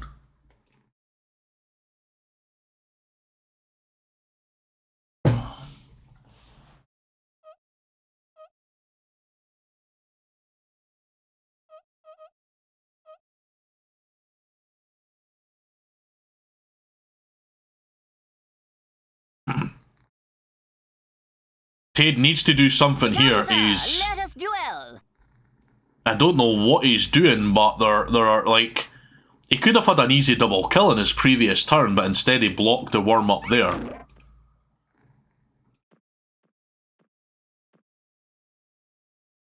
And I do trust Tade's strategy. I'll get you. Time eludes us. It's just a bit weird to me why he's doing the turns that seem least effective right now. Yes, sir. But then again, from his perspective, he's trying to control the game, not just kill worms, so... Considering his big comeback he had in the previous match before he made the mistake with the rope, Tade definitely knows what he's doing, thinking ahead. It's always just a surprise to me to see the players choosing a block over, like, a double kill or something. Well, then again, that's what makes Intermediate so much fun, so exciting. As the old saying goes, 6 of one, half a dozen of the other. Multiple paths to achieve the same goal. You don't always have to be aggressive, you don't always have to be Ow! passive. Ow! Ow! Ow! Ow! Ow! Ow! Ow! By my troth, you will pay. Well said, my lord.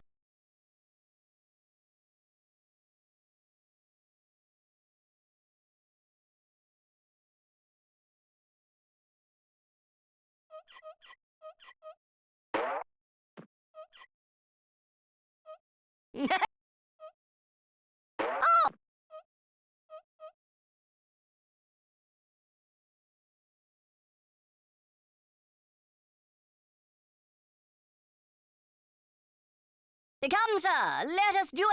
Tade seems to have really slowed down this round. He seems to be taking a lot longer for each turn. Maybe he has decided to try and push this towards sudden death already. Eludes us. Haha. Someone at work once said half of one, 6 dozen of the other by accident, so I just go with that now. Yeah, I love that saying. It's, I first heard that when I was about 7 or 8 years old. It was my uncle who used to say that all the time. Which is really important. It's a very fundamental and powerful realization that I believe every human being should understand as early in their life as possible. There's more than one way to achieve pretty much everything in life. Multiple paths to the same destination. You don't have to do your math the same way as someone else. You don't have to understand how to do the same thing the same way as everybody else. You can have your own way of doing anything you want as long as you can get the job done. You know, do it however you need, by any means necessary. That's another one that I like, the acronym BAM, which is B, right, watch the night, you get in the new pal, which is BAM, AMN. By any means. By any means necessary. Greetings.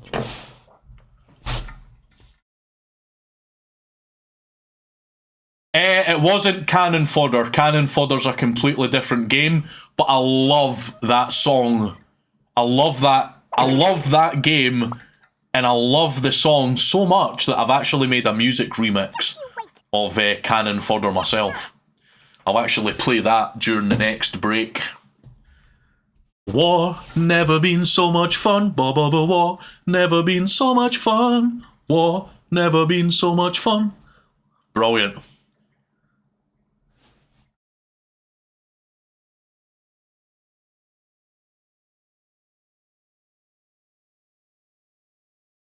I think Tade will shotgun kill Purple 8 very soon.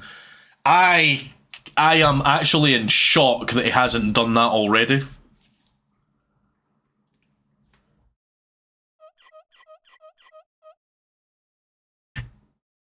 Alright, the stream can see the worm numbers. Yes. Quickly!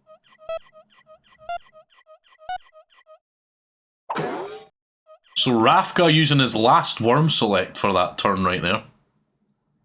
The pox on you and your kind. Well said, my lord.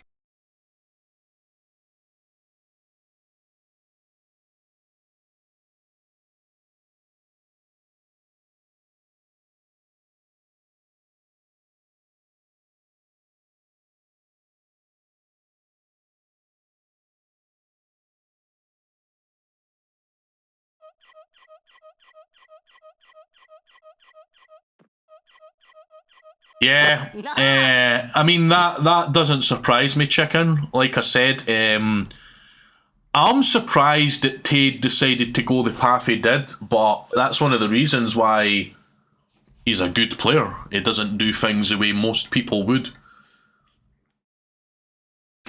He is a very, very, very strategic player. He's probably one of the best ever strategic players in Intermediate. And if only his mechanical skills were as good as his strategic skills, I would say he would be up there with Mablak, Dario and Chuvash. But his mechanical skills do let him down a little bit, I have to admit. But he's got the job done so far this year. Let's see if he can get the job done over Rafka. It is an interesting match because both these players have very similar styles. They're both very strategic. They're not quite as mechanically sound as, for example, I know it's this example we always use, but Mablak. Quickly! He's like the go-to standard for mechanical abilities in this game. Entertainers, you slow. And Rafka doesn't do anything that turn, which I'm pretty sure Tade won't mind at all.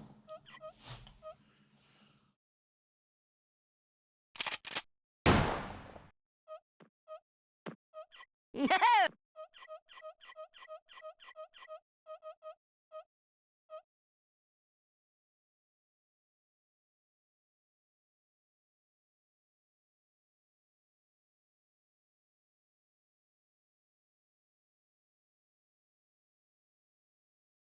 Come, sir, let us duel.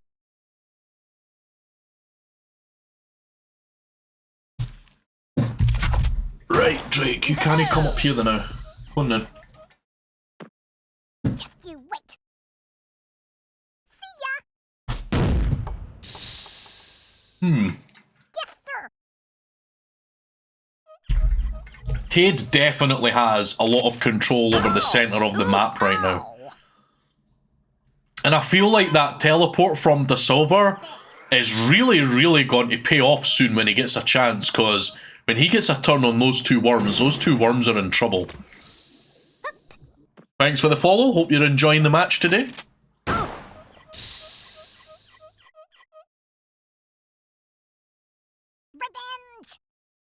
Well said, my lord.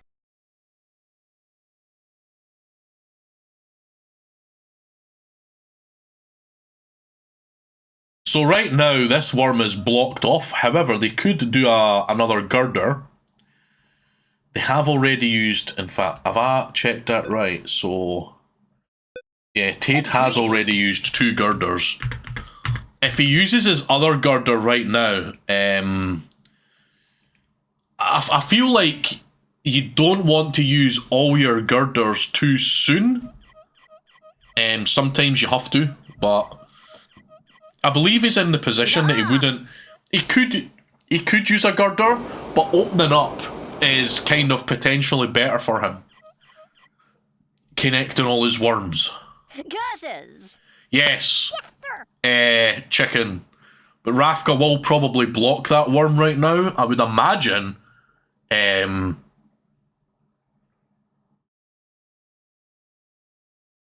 Either that, or he might open up himself, or he might teleport over to his other worms. He needs to do something though, because those 2 worms are in a lot of danger.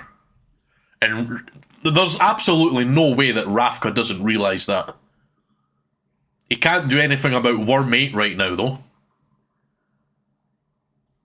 Unless I was wondering if it was possible to jump knock the lower mine on the left. Yes, open a way. It is possible. Difficult, but possible. I feel like a better strategy for him would be to use a jetpack, and if he times it right, he could get a bounce over and blow that up and open it if he times it right. Yeah, I think jetpack is easier and more doable. I rarely succeed in the only person I have seen that I can remember actually doing jetpack mine knocks in CWT this year is Mablack. He executes them well all the time. And he shows how powerful they really are. Like, he could get a guaranteed easy kill on that worm if he was very good at doing that specific thing. Right, so now it's Worm 8, so Worm 8's probably going to teleport over to safety. I don't really see that worm doing anything else. If they block, then that worm still leaves itself vulnerable. If they try and attack anything, they leave themselves vulnerable. I feel like the best move for Monica right now is a teleport up to the right side of the map, really. And this looks like it's going to go all the way to sudden death. And this could potentially be our first draw.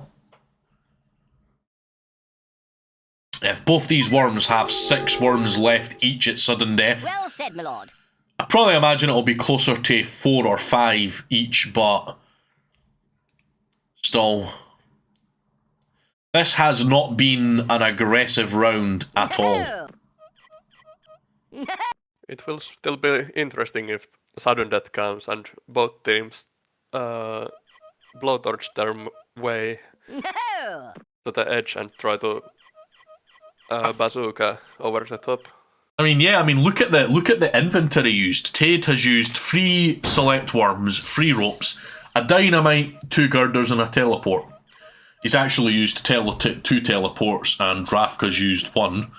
And then Rafka's used a teleport, a mine, 3 ropes, and 3 worm selects. That's it. Like, Tade's used a dynamite. That's the only big, high explosive weapon we've seen in this round. So there are many big bangs left. Yeah, so this is really strategic. I don't see us getting a great opportunity to see them. Is this going to be a potential open for Rafka? Is he going to open down there? Is he just going to open his own worm? Right, so he's connecting his own worms here.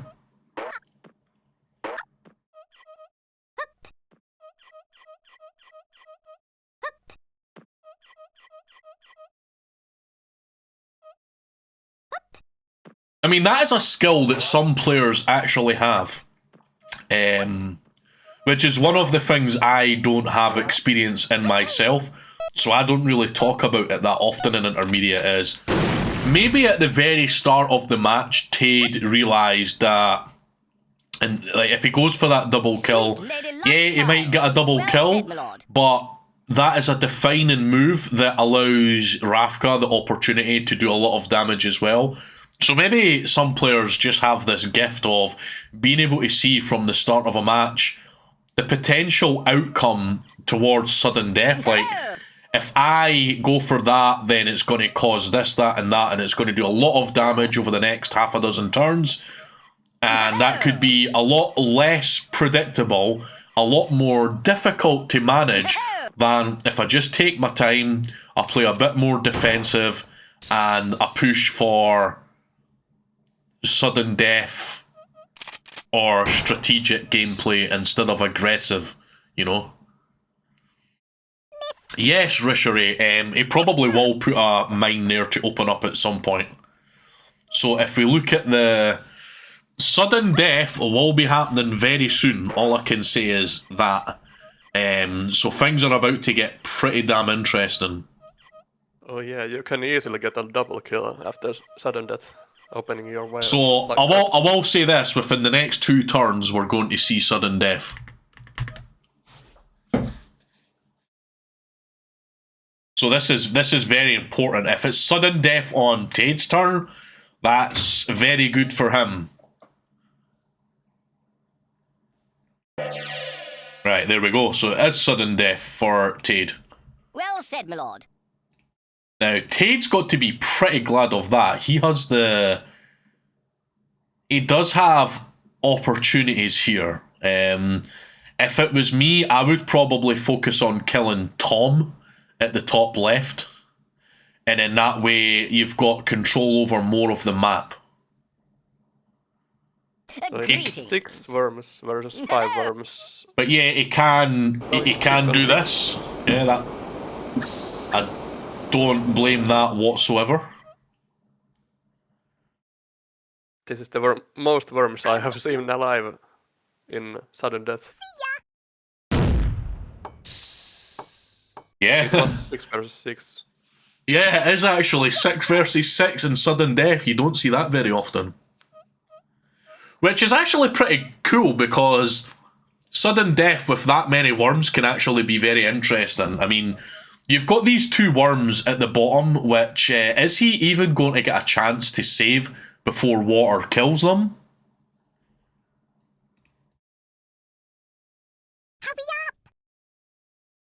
So Rafka is going to use a second girder here, just to make sure that this worm can't really do anything crucial. There is a chance, I Well said, mean, my lord. actually no, because he doesn't have any teleport left. Oh, they've both used all their teleports actually. I thought Rafka had one left, but he's used 2 as well. This is going to be an interesting sudden death here. Have I done a prediction already? I don't think I have, so I'm going to do a prediction now. 30 seconds. You've got 30 seconds here. Who do you think's going to win this round? Tade, Rafka, or is it going to be a draw? You've got like about 25 seconds now to make a prediction based on sudden death. Who do you think's going to win this round?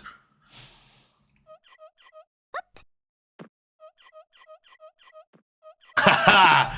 Daniel, I think we've answered that question with some lucky time in there.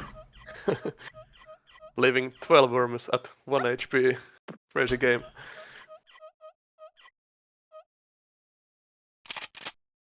Oof. Ow. Oof. Rafka is gonna go for the double kill. Yeah, this is time for Rafka.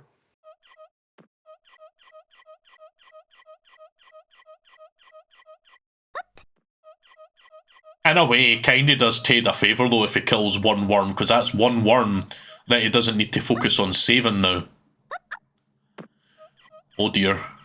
Oh, but he doesn't. Oh, is he even going to get up there? No. Oh, he actually can. Oh That's wow! incredible. That was actually, that was a nice thought- recovery. You do me a great disservice, sir. Very well. That was actually very clutch to get that recovery there with the failed jump. Wow. That jump was incredible, Well and the said, shot my lord. afterwards. Yeah, Worm 2 is screwed. So Worm 2 is effectively dead for with water rising. Worm 7 is going to die as well with the water rising, so they don't have to worry about that. So right now it's going to be Worm 8. Worm 8 will probably... I don't see him... He could kill Oleg, to be honest, if he's quick and uses a rope. He could kill Oleg, and I think that would be crucial for him. I feel like Tade screwed up the sudden death here. He hasn't really done the decisions I thought he would.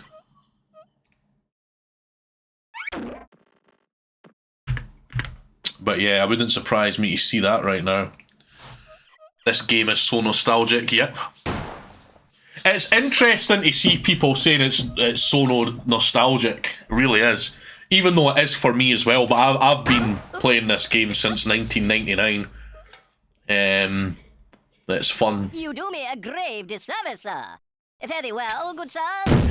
But yeah, in case you're wondering, this is CWT 2025 for those of you just joining us.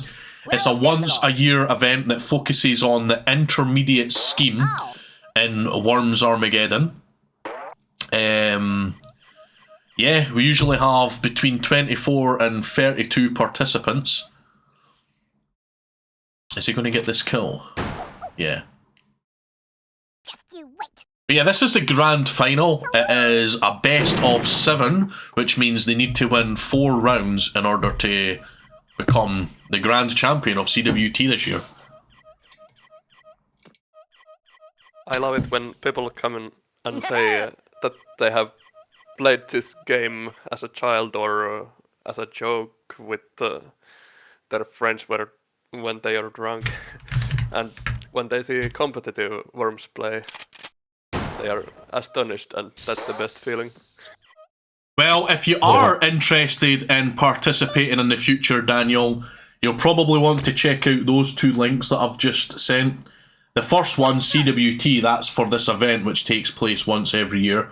The other one is ONL, which is CWT uses the rule set from ONL League, Only Normal League, or Open Normal League, they've called it. So ONL is a intermediate scheme specific, purely, scheme that goes on all year round. So if you join that, you can play whoever you want, whenever you want, as much as you want, effectively. Whereas CWT is only open from... It starts in September. September the 1st every year is when the sign-ups open. So yeah, there's a good chance you could play next year. The only thing is, if there are more than 32 players who sign up, it means that some of the players might have to compete against each other to actually get accepted, you know? And Well said, my lord. they have a system for that. So yeah, it is entirely possible that you could spend a year practicing and participate next year. We always like to see new players. Yeah, especially welcome to the league.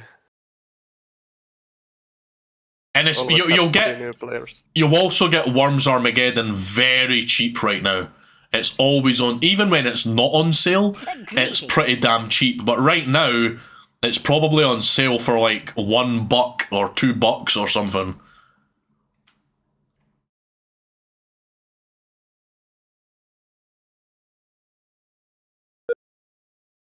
Time eludes us.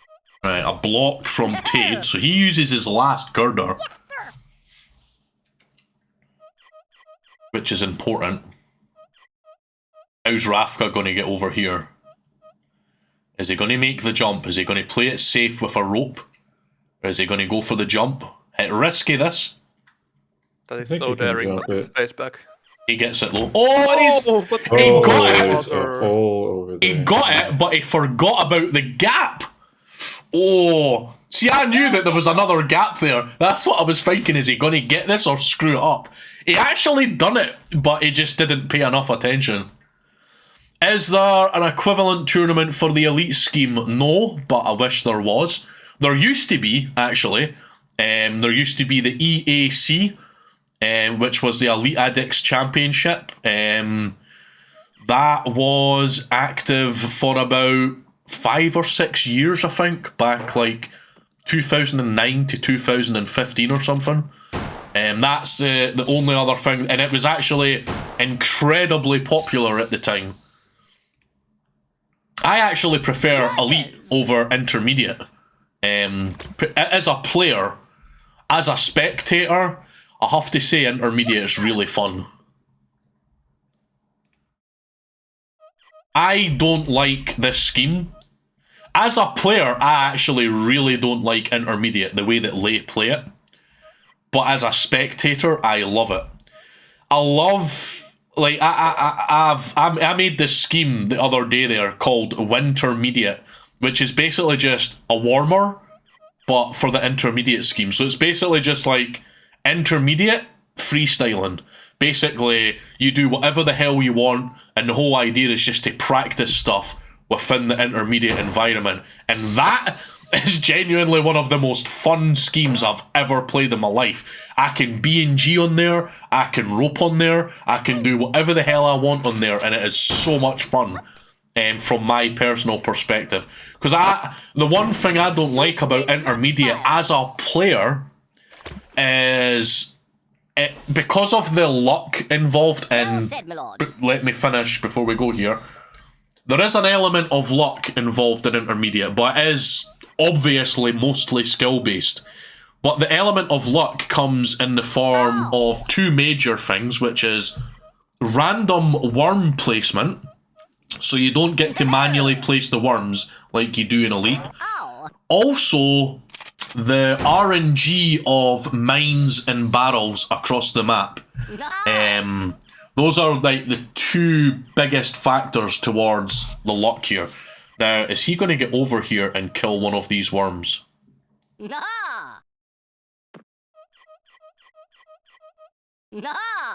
Oh, you need to hurry up. You need to hurry up. Time eludes us. I think he's got one worm. Yeah, Just he's got... do not hit the pixel Yeah. in right of you. Just you wait. That was scary. He was aiming just at the pixel. However, with the random placements, this is the specific reason why Intermediate is played best of 5 in all parts of CWT and then best of 7 in the grand final. Because even though there is, if you were to play one round, then it could be a very, very easy victory for one of the players. However, when you spread that luck, the potential luck, across 7 rounds, that cancels it out quite a lot. Because over that amount of games, it becomes more about just your skill as a player, how you can control your fatigue, how well you can focus over a prolonged period of time. That's one of the reasons why it's such a long sort of game.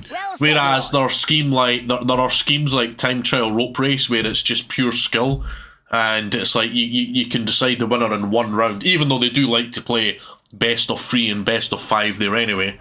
Yeah, so it is a very good scheme, very, very highly skilled scheme. Even though you haven't played this game for a very long time, and what you're witnessing right here, you're probably never going to see... You're probably never going to see such a high level of skill in Worms Armageddon as you do in Intermediate, because of certain players like Mablak. You've got Mablak, Chuvash, Dario. You've got players like Mega Adnan, Sid, Lacoste, and others who are just crazy with game mechanics. Now, the thing that's really interesting about Intermediate is it takes aspects from so many different areas of the game, but there's literally no players alive who have mastered any individual aspect of that. Like, and when I say mastered, I mean perfected it to such a level that competes with Tool Assist. That's one reason why I really like Worms Armageddon, is because I've never seen any other video game with as high an overall skill ceiling. It's like I watch things like I watch a lot of speedrunning. I see speedrunning for Super Mario Bros, which is extremely skill based and takes a lot of skill and good reflexes, but is objectively easier than Worms Armageddon, because things like TTRR in Worms Armageddon, they've already proven in Super Mario Bros that a human being can actually achieve a perfect game. And when I say perfect, I mean being able to achieve the same time as a tool-assisted robot that does literally every single thing perfect. That's impossible in Worms Armageddon, you know?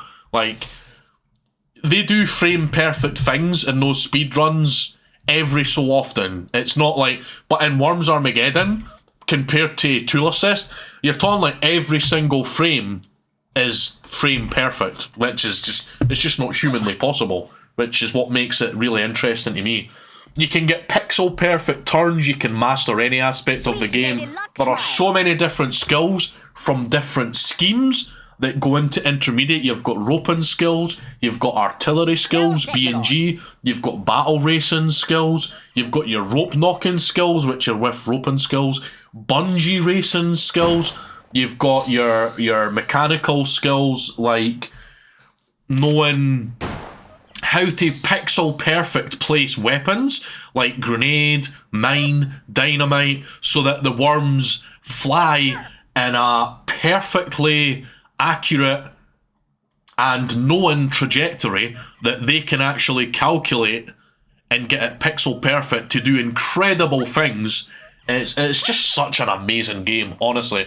The depth of this game is so much higher than anybody realises. Even me, who's been playing this game since 1999, and I've got about 30 to 40,000 hours of gameplay, and then another 30, 40, 50,000 hours of time just invested with Worms Armageddon in the form of spectating, hosting events, making maps, talking about the game, posting on forums, reading forums, watching videos about Worms, etc.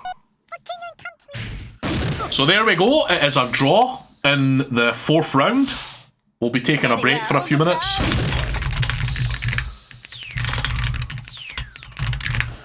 So we're going to take a 5-minute break. Players are going to go and take a little break for 5 minutes. They can stretch their limbs. I'm pressing the wrong bloody button here. Close that, because I've already got one there. Delete that. Right, see you in 5 minutes. Before I go, though, I'll finish what I was talking about. Let me just catch up on the chat. Crazy watching this, how I'm remembering the keyboard hotkeys for the jumps. Yep. Chaos League game's going to be longer than cricket soon. Yep. TA in this game is mad. I wonder if this will be a tie, both getting up high and drowning. There is probably no chance that game would have been a tie, because they have homing missiles. I'll explain that once it's more relevant, but effectively the worms can, so let's just draw this. Let's say that let's say this line is the top of the map and these lines are the sides of the map. You can shoot weapons outside the map that can go above the map and blow up, so you can actually still kill worms from one side of the map to the other. Yeah, right. So we're going to take a break. I'm going to play that remix that I made of the Cannon Fodder sound if you're interested in that. So yeah, we'll see you in 5 minutes.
much fun. Don't keep you at it. Kill with the gun. Lying is usually fun. Staying in the sun. Oh. So much fun. Oh. So much fun.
Right, we're still waiting on Rafka. Sorry, I let that break run a little bit longer than usual. Because Rafka dropped between rounds and we're waiting for... Whoa, what was that? That went down the wrong hole. Oh, sorry. Yeah, he dropped between rounds, so we're just waiting for Rafka to return, and then we will get underway. So, 1, 2...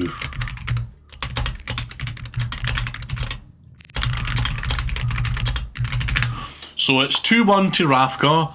We've had 1 draw so far, and now we're going to be going on to island maps again. So we basically just need to wait for Rafka. There's nothing else we can do until Rafka returns.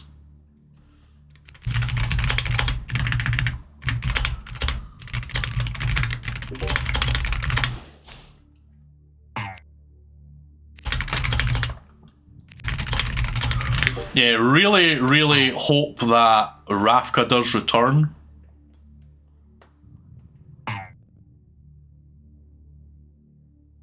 Yeah, the rope skill ceiling is ridiculous. Yeah,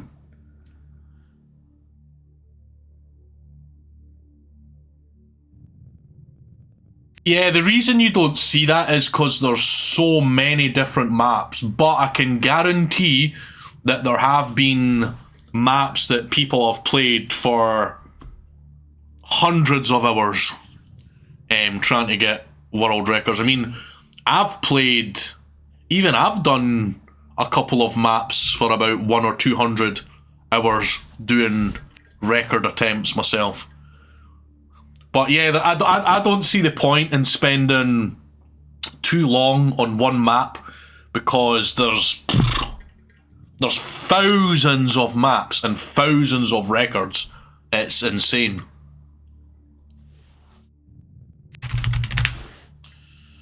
Right, so I wonder if anybody has heard anything from Rafka.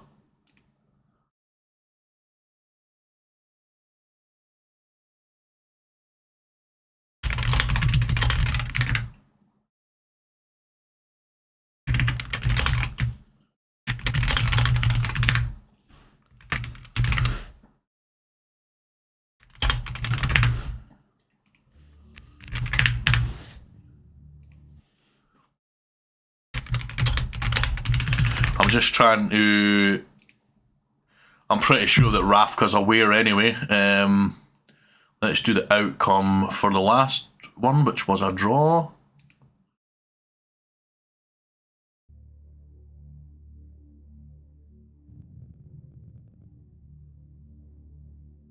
E-hop maps and source games. I don't know what you mean by source games. But yeah, it's...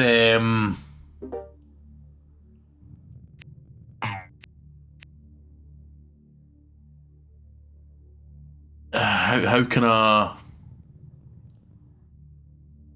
It's roping is a very physical scheme. I've played a lot of physical games in my life.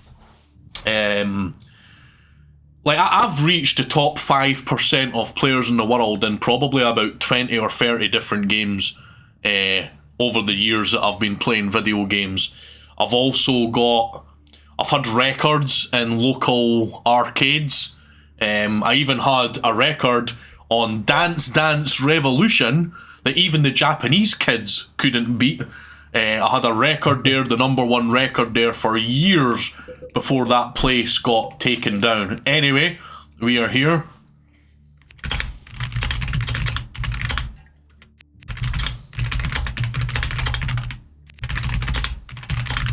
I just like to watch people play DDR.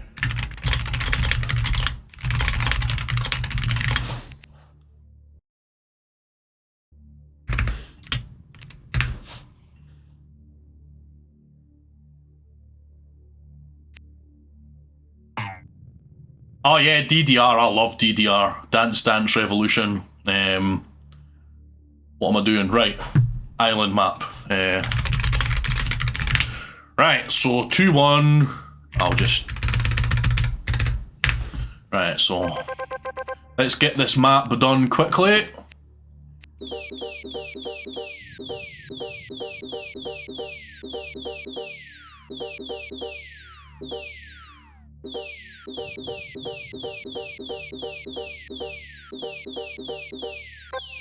That looks nice. Again, I don't like the...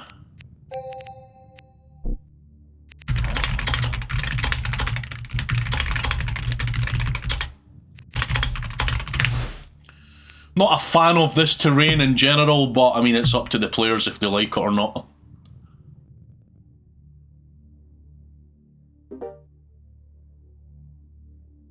Oh yeah, bee hopping. But that's a lot easier to me than anything I've done in Worms. I've actually got a story about when I started doing Half-Life speedrunnings. I actually had who is now the world record holder in my streams telling me how easy I made it look in general. But, right, that map's fine, so let's load it up. Right, let's get these guys sorted first before I start talking nonsense. Right. Well said, my lord. Right. Let me just make sure everything's good to go. 2-1 Rafka, 1 draw. Yeah, right. So... oh yeah, Rafka gets the first turn. Yeah, Rafka needs to get the first turn because Tade had the first turn in the last game.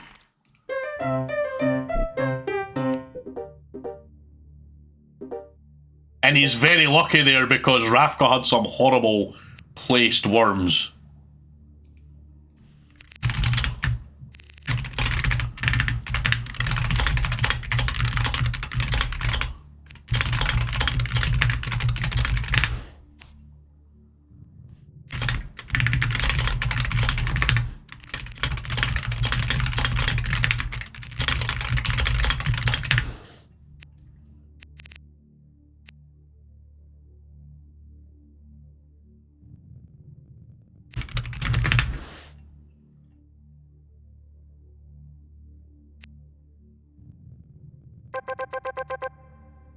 Right, I need to change the map again.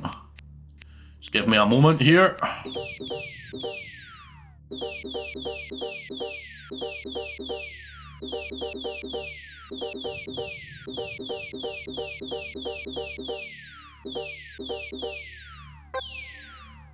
That one looks pretty nice.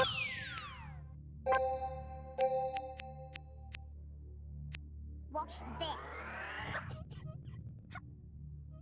Diddly diddly dee. So you're talking about bunny hopping, and I don't know if you're talking about in the same way as what they do in Half-Life. Is this okay then?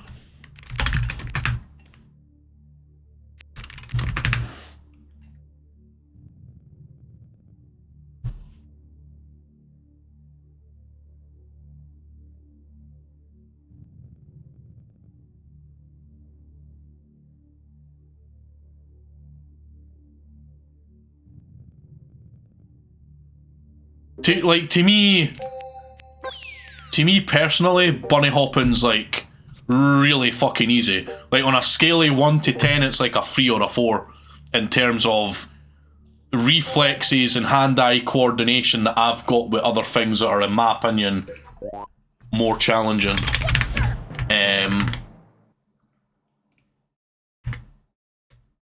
But the only reason that was so easy to me is because I've got a lot of experience in similar things that I can use that knowledge and apply it to that certain task. So like, I've got this guy on my Twitch. I follow his channel, but I can't remember his name because it was years ago. But I remember getting really into speedrunning many years ago. And I was thinking to myself, I would like to do some speedrunning myself. So I had a look at some games and I decided I wanted to have a bash at speedrunning Half-Life. Now, I watched those players and I watched someone who was like in the top 10 at the time, but they were like 8th or 9th at the time. I asked them, how do I go about learning speedrunning? And they sent me this map thing where you have to practice the long jumps using bunny hops and stuff. And they were like, they said to me, don't expect to be able to do this in one day. It took most of us weeks in order to complete it in a certain amount of time. And I went ahead and I completed the whole thing in like an hour or two. And the guy couldn't believe it. He was like, wow, I was not expecting anyone to pick it up that fast. Now that might sound impressive, but it's not actually that impressive. Let me make sure I'm keeping up to date with this. Like,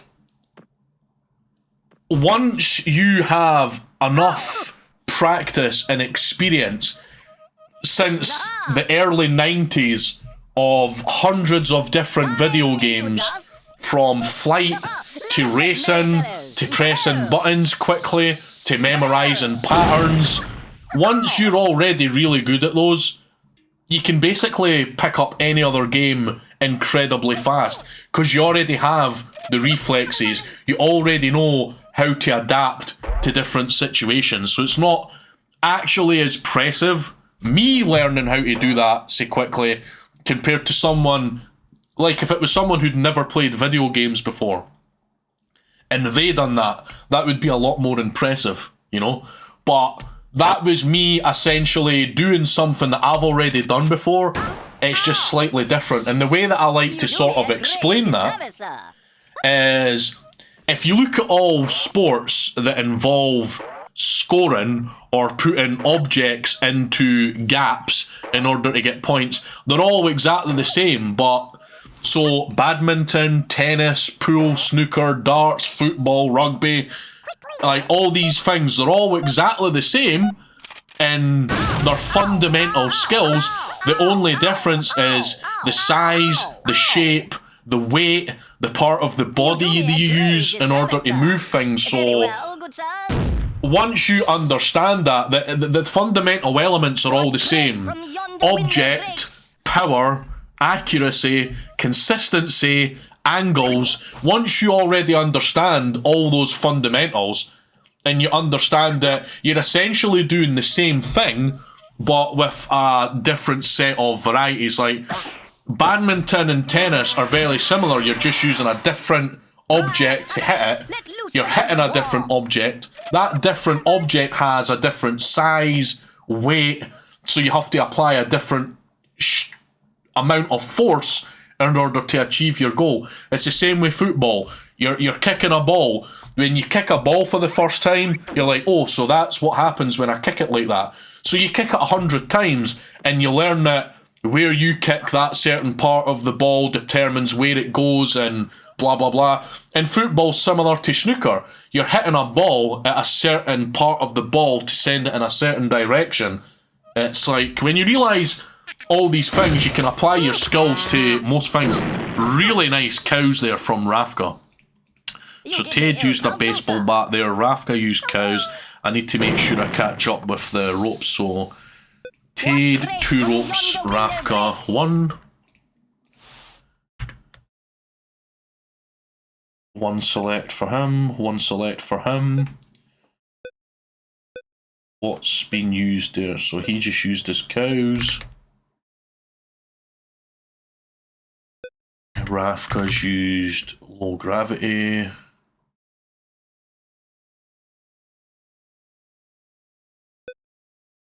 Right, pretty sure I've got everything right there.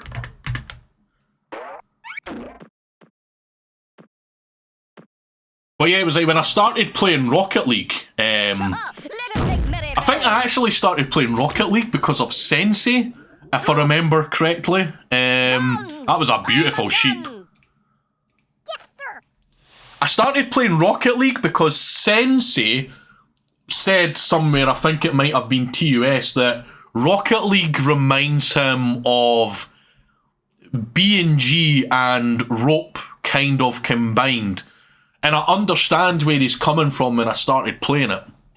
But anyway, at the time I started playing it, They said that it takes a brand new player an average of about 1,500 to 2,000 hours to reach champion rank, where I actually achieved champion rank in about 300-ish hours. And I mean, it was easy for me to adapt to that game fast because I've already got very fast reflexes because of roping and Worms Armageddon, mostly specifically. Well said, I've already played a lot of racing games. I've already played a lot of flight games. I've played a lot of War Thunder, Forsaken on the Nintendo 64, Pilot Wings, various different games where you use pitch, yaw, and roll. So I'm already good at flying. I'm already good at driving. I'm already really good at pool in real life and B&G. So I know how to drive forwards, backwards, fly in the air, and hit balls at angles. So I've already got all those skills. All I need to do is practice in order to burn the muscle memory into my hands for those specific weights and physics, if that makes sense. Unfortunate turn for Tade. One of his cows completely wasted there. Rumble and Ramble. The name sounds familiar. I don't think I actually played that though.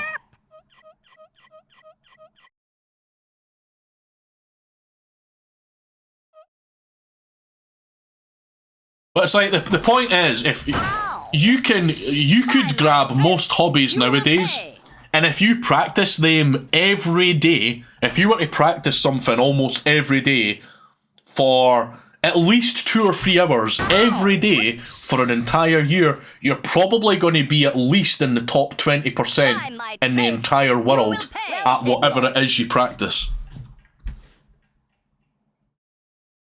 It's like that's like a strength for humans is if we do things over and over and over and over, we get really good at them. No.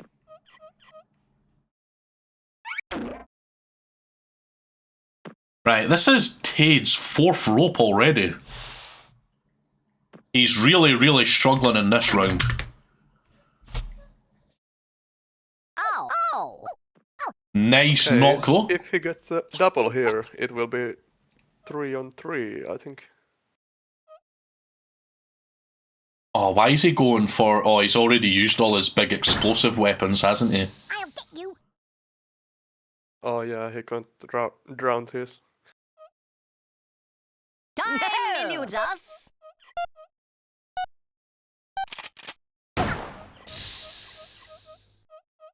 Yeah, it's a shame he didn't have any better weapons to deal with that. So long. Just you wait. I'm gonna share something that changed my life years ago. It's not going to take long to do. I just need to grab a link from YouTube.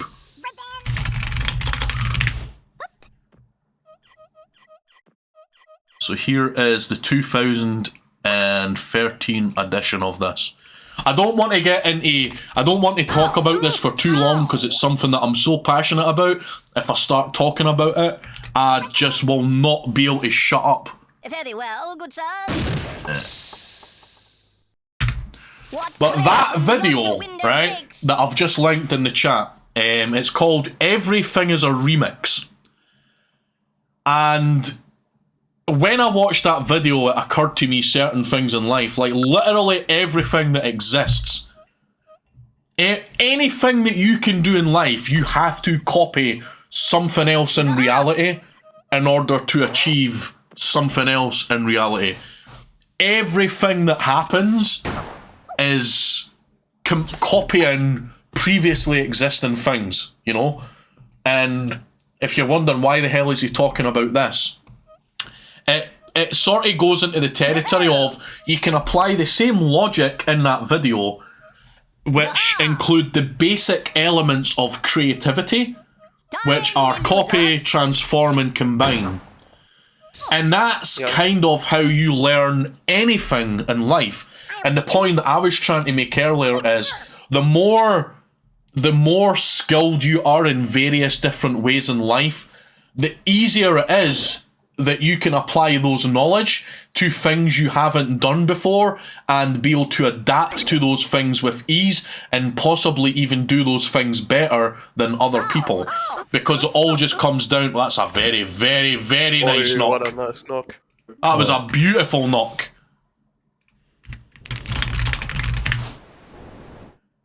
Very risky knock, but he pulled that off very well. Very good game by Rafka here.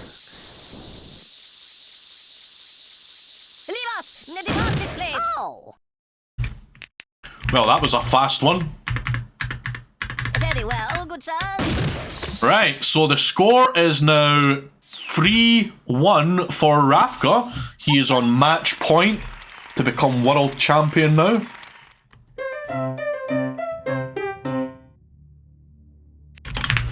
Right, let me get another map.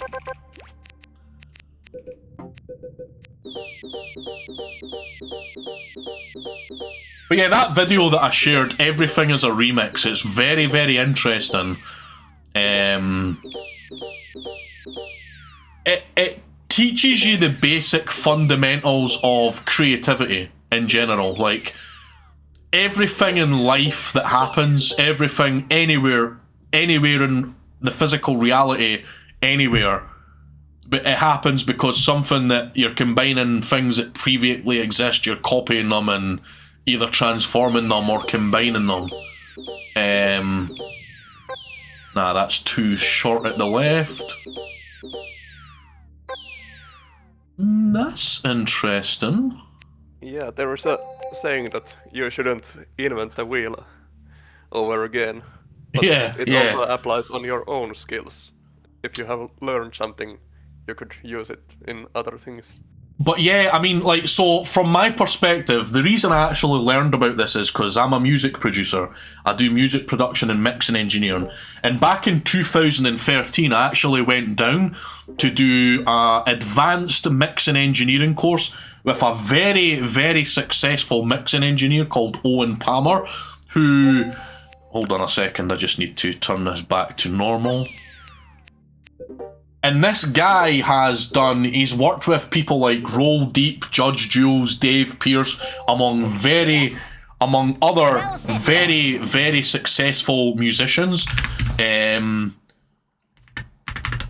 He's been in Computer Music magazine, which is a very, very, very successful magazine for music producers and stuff. He's the one that showed me that video. And I actually learned more about life in general than I did music. But that information gave me the ability to learn whatever the hell I want, which was more important. I did also learn a lot about music, but that's a very nice knock. Oi, can we get a triple here? What the hell? What? Did he lose connection? Yes, sir. That was not natural. What happened there? Like... What?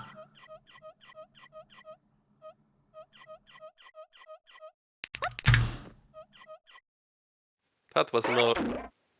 not natural. He's saying that he couldn't move, like... What happened there? Like, something must have glitched.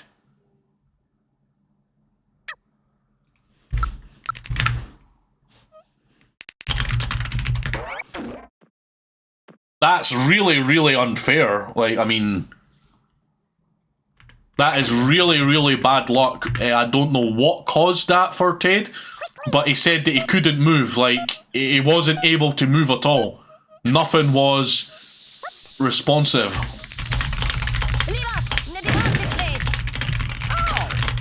Oh, what a precise Dinah. That was so weird. From yonder window breaks. Ted losing control like that.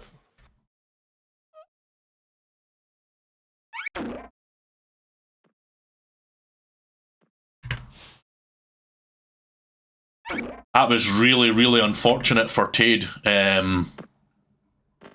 he had a chance to really get... I mean, he's still got a huge advantage here in this round.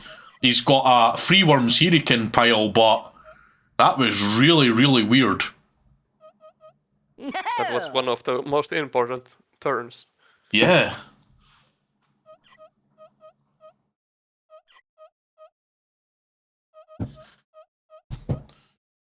I mean, if it shouldn't really matter too much. He can still win from here, but that is very, very unfortunate. Reinforcements have arrived. Very unfortunate.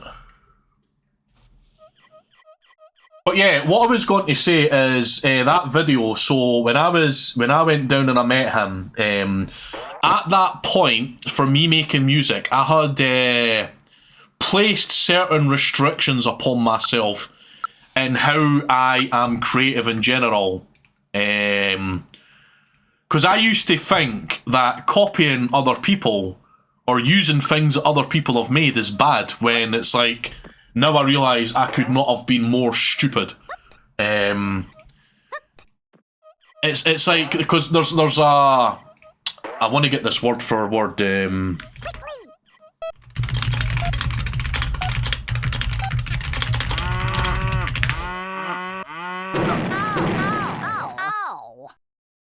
Nice cows from... Very nice cows there.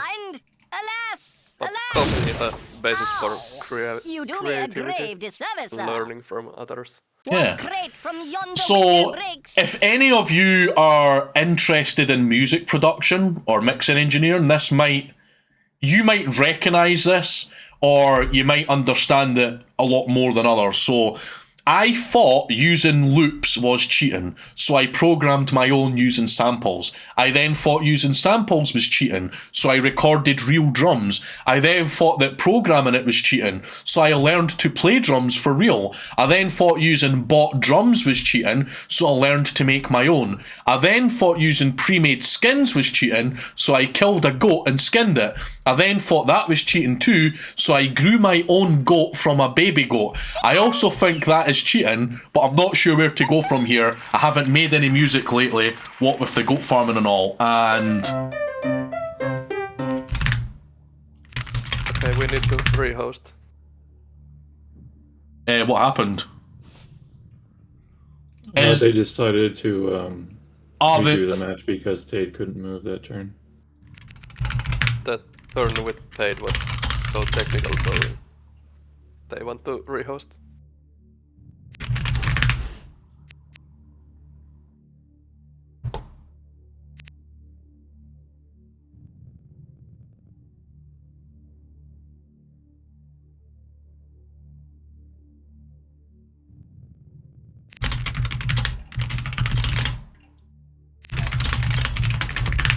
If Rafka agreed to replay this round, that is incredible sportsmanship.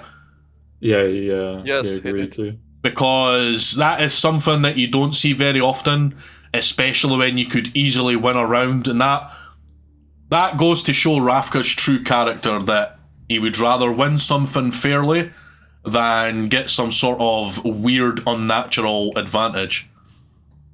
And yeah. Yeah, it's cool. So we'll ask Tade if he wants to restart his PC or something before we get started. So we're going to wait for Tade. He's going to restart his computer. He has some technical issues here. So yeah, what I was talking about with the loops thing there, it's like years and years ago, a lot of people used to say, like, because I'm a musician who uses Music DAW, DAW, Digital Audio Workstation, in order to make music. Now, a lot of people might say, oh, you're not a real musician because you don't actually physically play an instrument.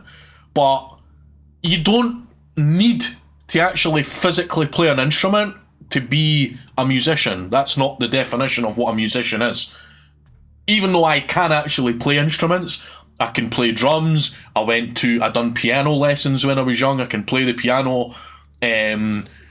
But the good thing about making music on DAWs is a lot of people who do music like that generally have a really good understanding of lots of different instruments. It's like if you're in a band, there's a guitar player, there's a drummer, there's a singer, there's a bass player, blah blah blah blah blah. Whereas someone doing that on their own. Anyway, I'm getting ahead of myself here. The point I'm trying to make is a lot of people would say to me, yeah, but you're just using presets and you're using samples, and it's like, yeah, so's someone who's in a band. It's like, if you buy a guitar, if you buy a specific amp, those themselves are presets. It was made that way to sound that way. So it in itself, in essence, is a preset.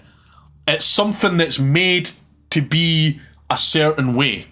So, yeah, you can slag me off for making music on my computer, but you're not doing anything extra special. Yeah, you have a physical skill. That's impressive. Well done.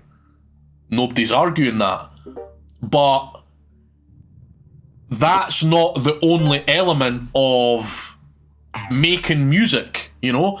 It's the idea behind the music. It's the experience of making music. It's the experience of participating in music. The end goal isn't just to finish music the fastest, you know?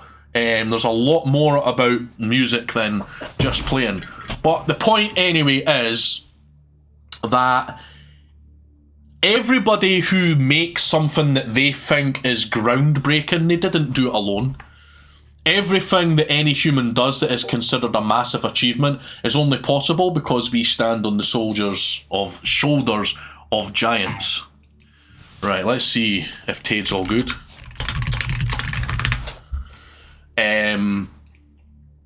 So even though you might have an incredible idea, that idea is not necessarily your idea alone, because all you've done is absorbed information through your senses, right? In order to observe life, you have feelings, you see things, and all you're doing is copying different aspects that you've experienced in life, putting them together to create something.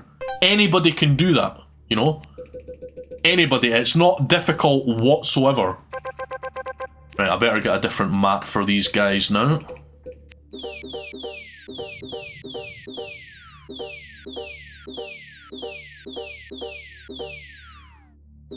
I have for the longest time. This is why, like, anything I've done in the last sort of... Everything I've done in the last sort of 10, 15 years, I've never taken sole credit for anything. Nobody can take 100% credit for anything. And I feel like that's important. I wish there was a good map. That looks okay. Oh yeah, that looks alright.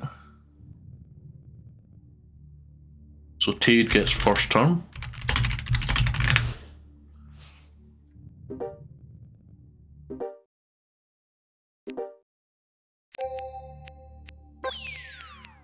Right, we're good to go. Oh! Nice, we have a CWT veteran in the chat. Nice. Welcome on in.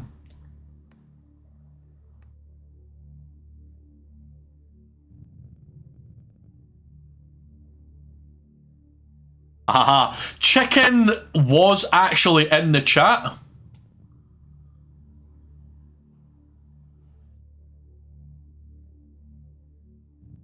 It's like how I explain to people that predicting the future... hold on. So a lot of people think that predicting the future is sci-fi. It's not possible, but not only is it possible, it happens, everybody does it on a daily basis all the time. What isn't possible is predicting the future 100%. No! No! Right, let's have a look here at the positions. So Tade does get the first turn, so fortunately we don't have to actually restart. I will reset the inventory there because I forgot to do that. So Tade, worm select. Looks like he's going to get a knock here. Oof. Oof. Oof. Right. Nah. This could be an interesting dynamite. If we can get one of these worms on the Let us make merry fellas. if one of those lands on the mine, that would be very interesting. Even if it knocks the mine, nah. Pile though. But that's a nice pile though, Outrageous however. fortune. Yes, sir. He piles his own worm for a little bit of protection, and he gets another pile there, which is quite fortunate.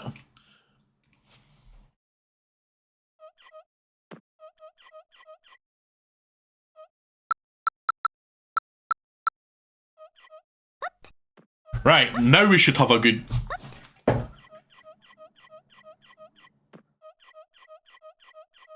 Hold on.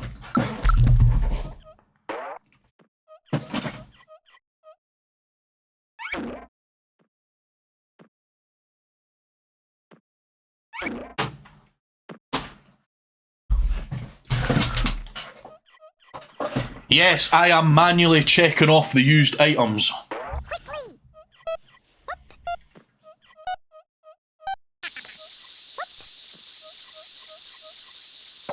Gadzooks. Nice dynamite placement there. I just need to check. So he used 2 of those and Know 2 you of the art those. war? What crate one from left. yonder window breaks? 4 left. Right. Good to go.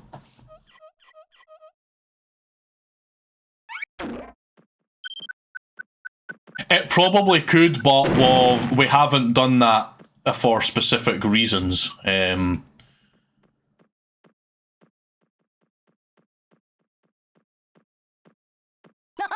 us make merry fellas. Hold on a minute, there's people fighting outside.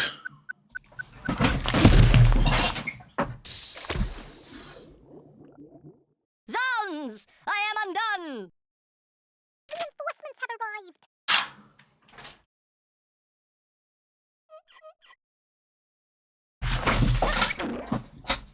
arrived. Just let them fight among themselves. I'm too busy. Ow! Oh, unfortunate. Didn't get the knock there from Rafka.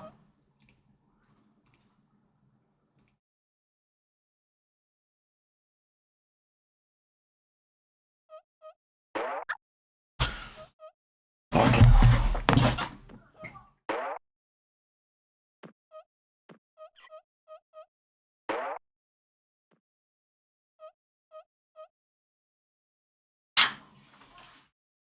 Quickly. I can hear a lot of smashing and banging outside. I have to just getting up and checking just so that they're not damaging my house or anything.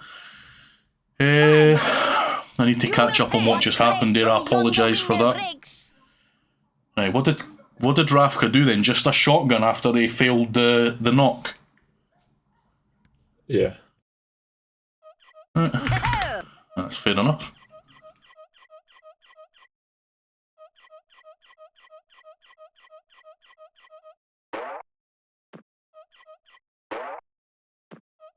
No!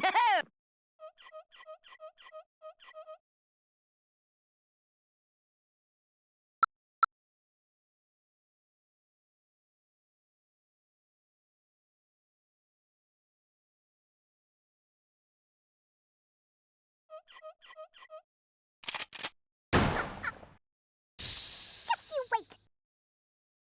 Drag shrink? Time eludes us.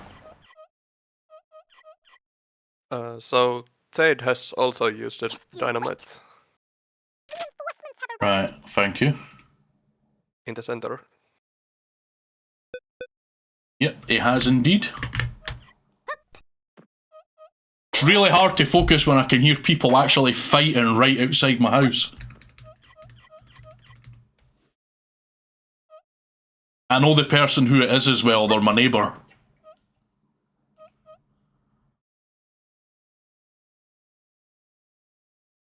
I actually grew up with that person, I know them from school, so... if anything happens, I might have to go out and assist. Ow! Ow! Ow! Ow! Oh, That's not nice. Not now.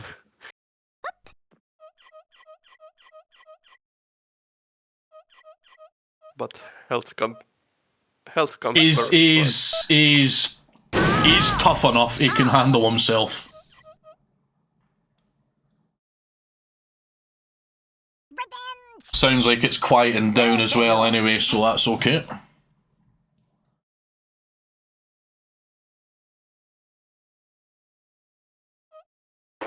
That's why I got up to have a look, because I recognise the voice of the person who's shouting.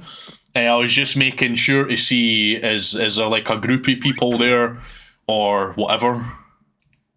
Oof. Oh. Oof. But it just seemed like a couple of people shouting at his window, and they were throwing things and shouting and trying to fight each other through the window, apparently. That's what I saw when I looked out. Merry fellows. Ah, he blew that up too late. You. But, I mean, it still does pit that worm a bit, I suppose.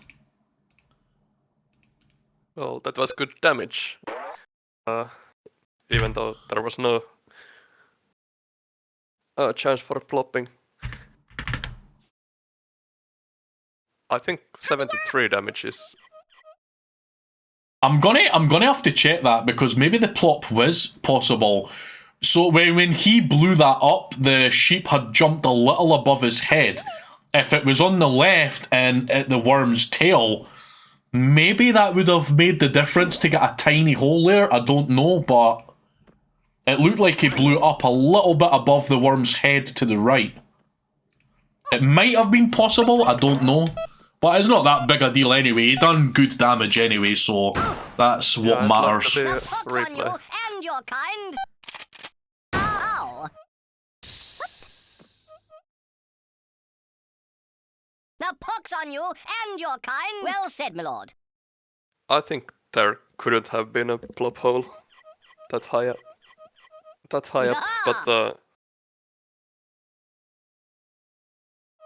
I mean, this place where I actually live, it used to be really, really rough. But now the neighbourhood that I'm in, it's actually quite a peaceful neighbourhood. Most of the people that you would consider tough all know each other. So it's kind of like nobody would really do anything, you know? Cry havoc. Let oh, loose that was the dogs a of war. very nice low gravity bat. from Yeah, Tade. that was very, very precise. He managed to just find the path out there with that. Well, this looks like an interesting match, because it looks like Tade's actually going to win this by the looks of it so far. So then it's going to be 3-2 by the looks of it, potentially.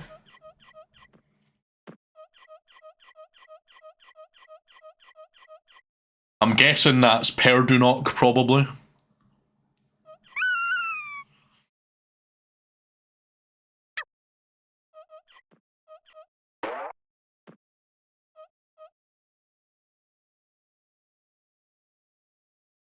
Yes, Chicken, Rafka, it was actually Rafka's suggestion. Rafka proposed to restart the round because Tade was having clear problems where he lost control of his computer. So it was actually really nice on Rafka's part. You give me ill counsel, Very sir. good sportsmanship indeed. What crate from yonder window? Not bridge? something you would usually expect from Rafka as well, but I understand it completely. Rafka has taken a lot of flack in the past. He doesn't. He's never done anything that I would consider inherently bad. He's a very passionate player whose emotions get the better of him sometimes. But the main thing that he's received criticism for is that he wants to always play in the morning, and he's historically Dagger I see before me. and famously a very, very difficult player to organise a match with.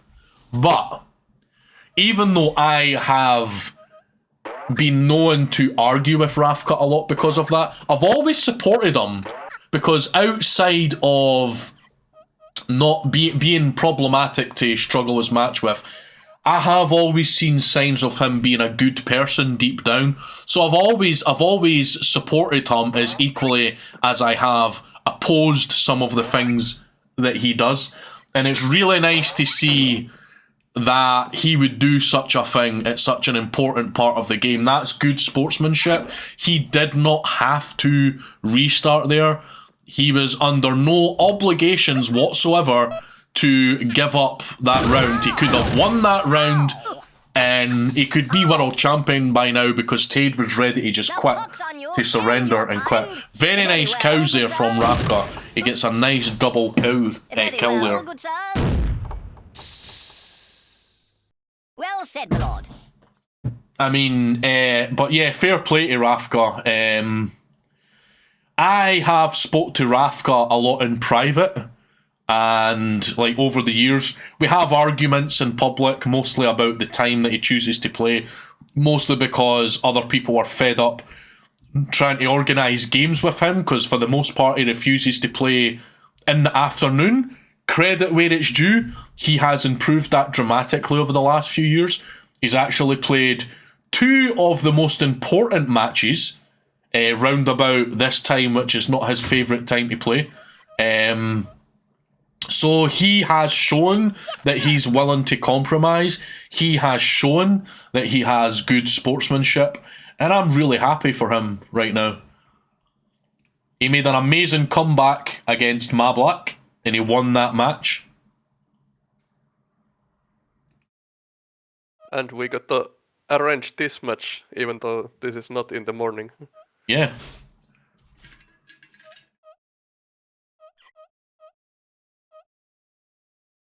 So, yeah, I really like seeing the way for me to explain this, because I used to be one of these people myself. I used to be an absolute fucking idiot.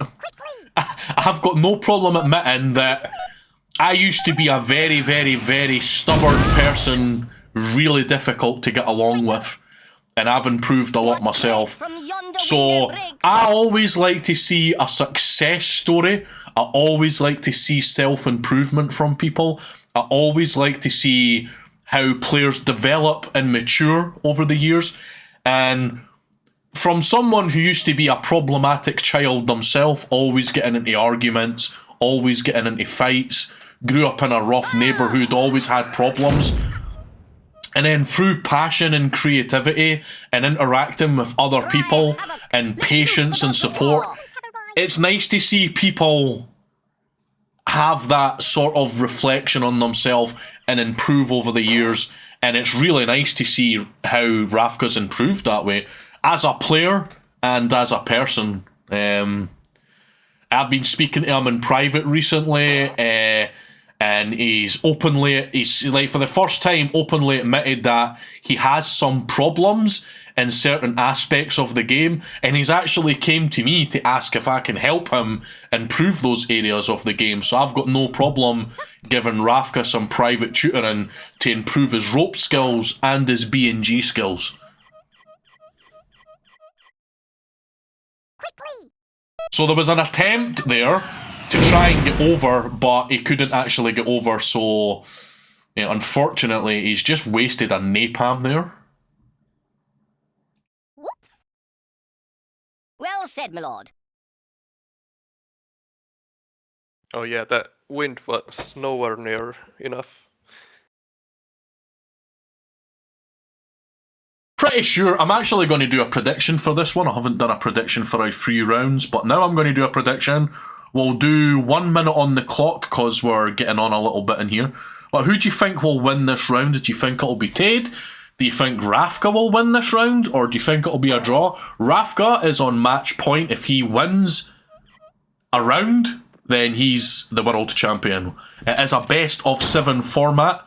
They need first to 4 victories, as in the first to win 4 rounds, to win the event tonight and become the CWT champion. Curses! Tade, not giving up yet, still playing strong.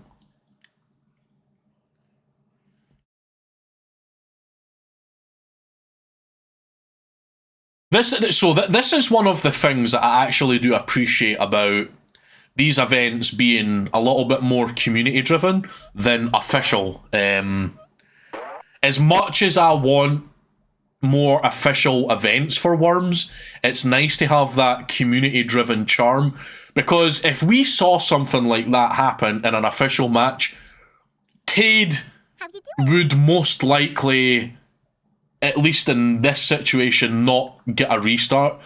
His equipment, his problem. I mean, you do see sports and stuff and live gaming events where if a player's having technical issues, they might pause the match live, fix the issues, and then continue.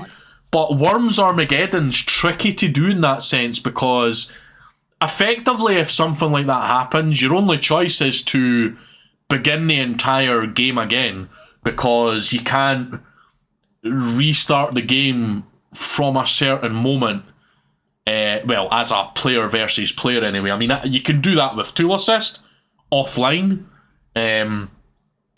as one player, but you cannot do that. It's something that they're hoping to implement in the future, but in most situations like that, I know I've said this a few times now, but it's just nice to see that sportsmanship.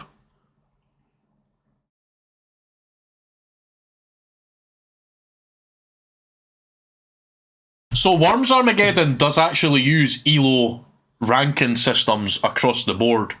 ONL uses ELO rating, but it's not just ELO. They have introduced their own sort of system. I'm pretty sure it was it Dario who made it?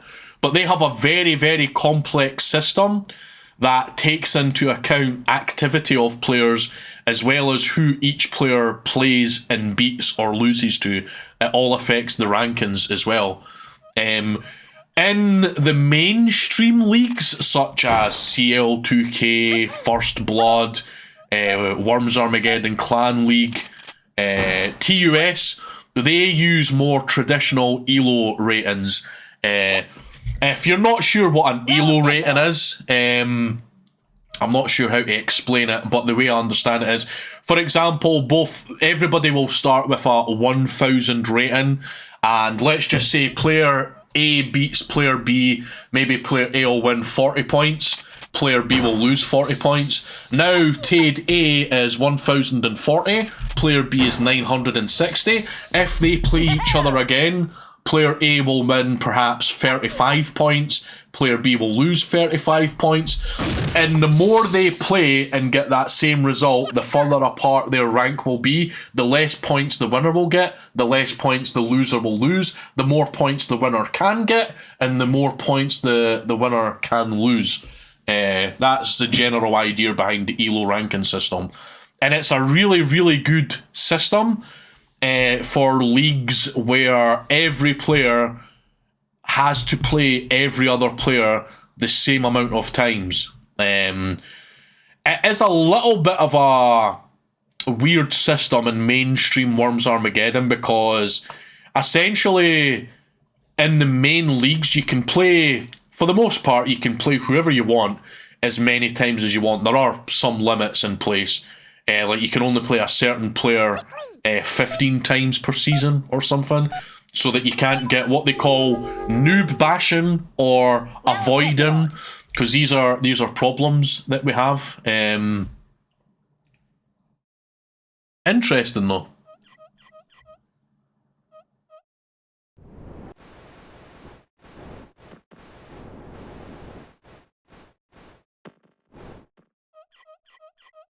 Yeah, so that is ONL there. If you go to there, ONL is sort of the basis for the CWT tournaments. CWT uses the ONL scheme and rule set in general for the event.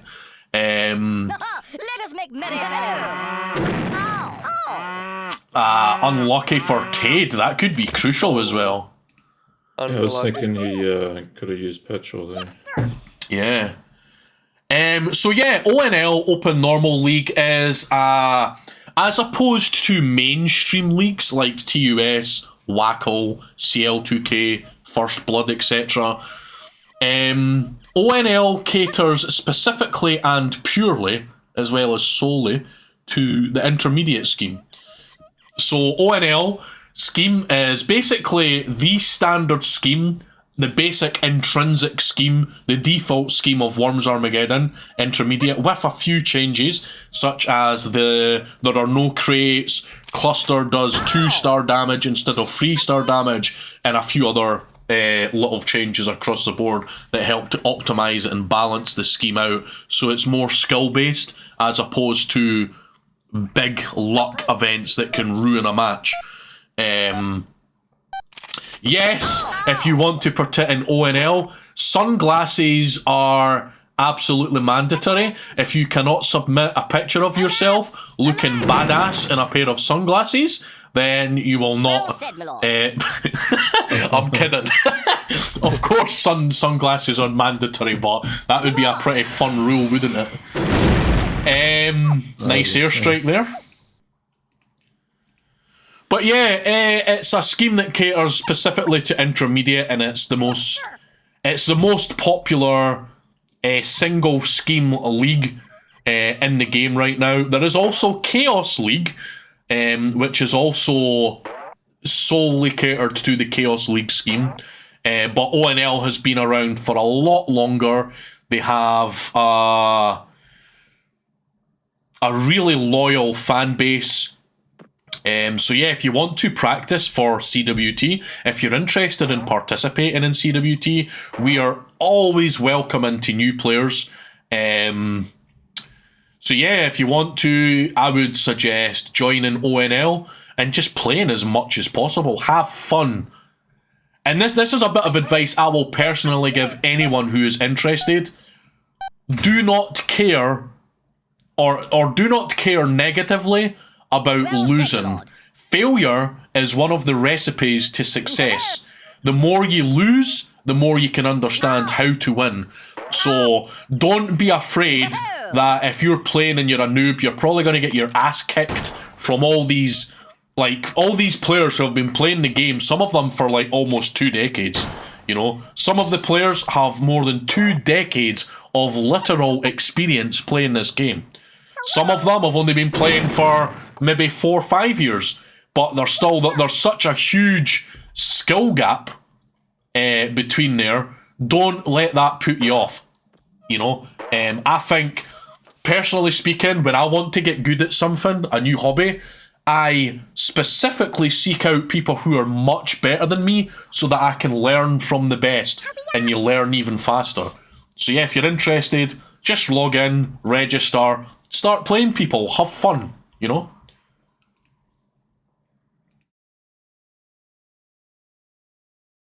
Have I actually done Chaos League yet? No, but I'm glad you did. I need to actually add that to my commands. Entertainers. Unlucky Rafka. Just couldn't get that. And now it's sudden death. So that's a huge advantage for Tade. Well said, my lord. Tade has still 1 select farm remaining. Oh, sorry about that. I just accidentally... Tade doesn't have a worm select. I had that wrong. Now he used it.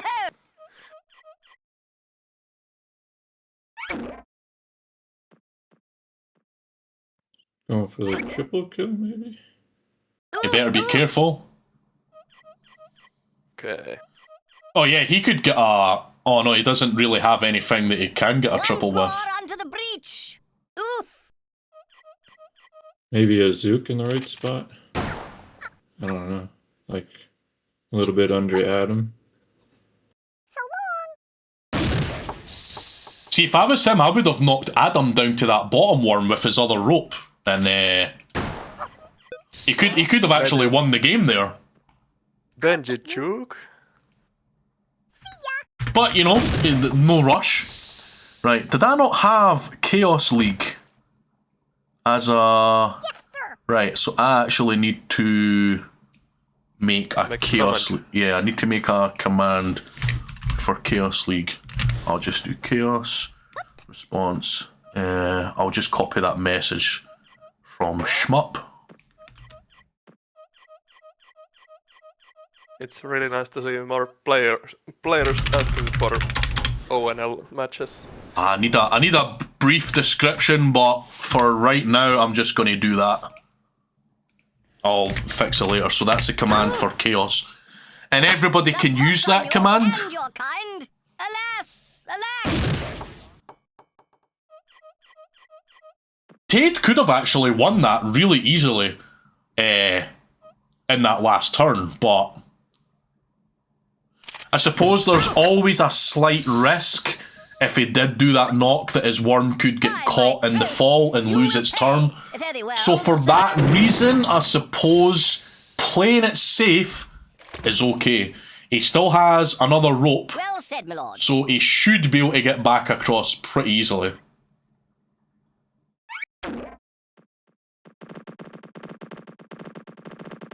Then again, roping is not his greatest skill.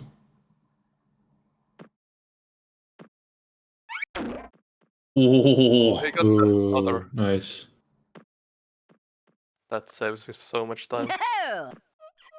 yeah.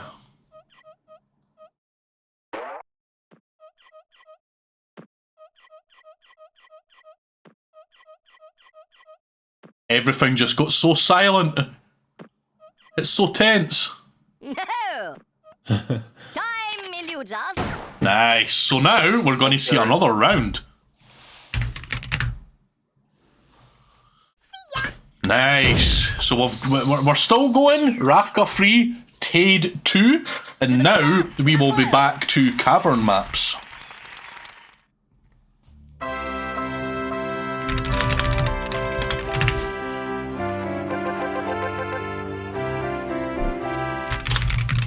So yeah, we will be taking a break before continuing.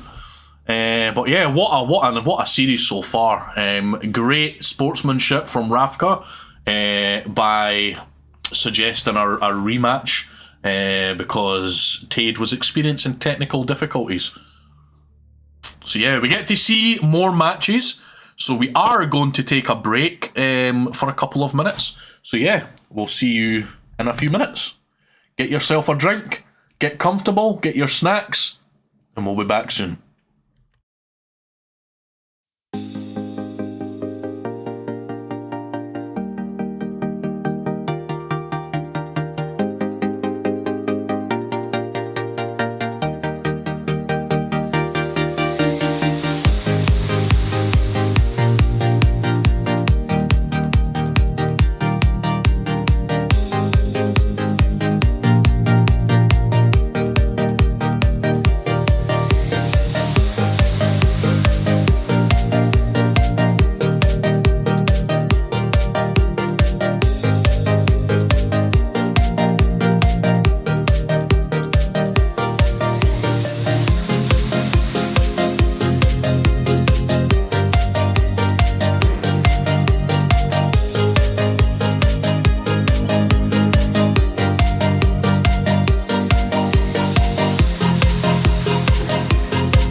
Just waiting for Rafka.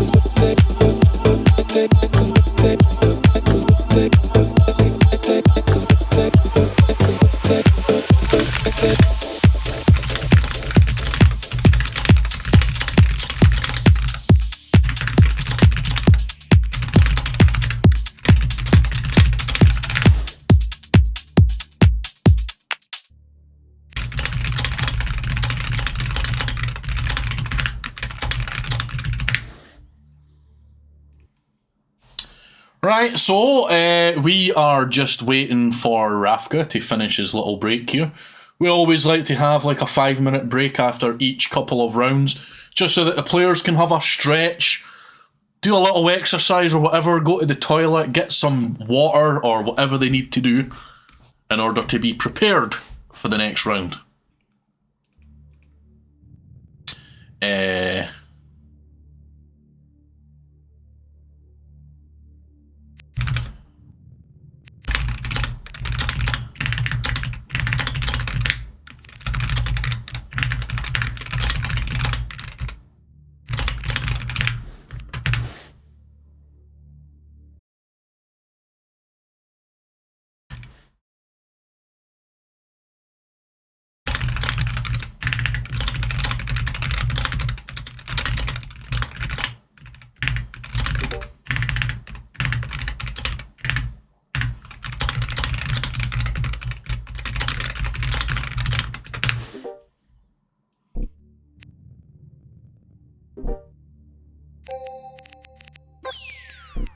Right, are we all ready? Sok, Udose, that's the players ready. Are we good to go? Yes, we are.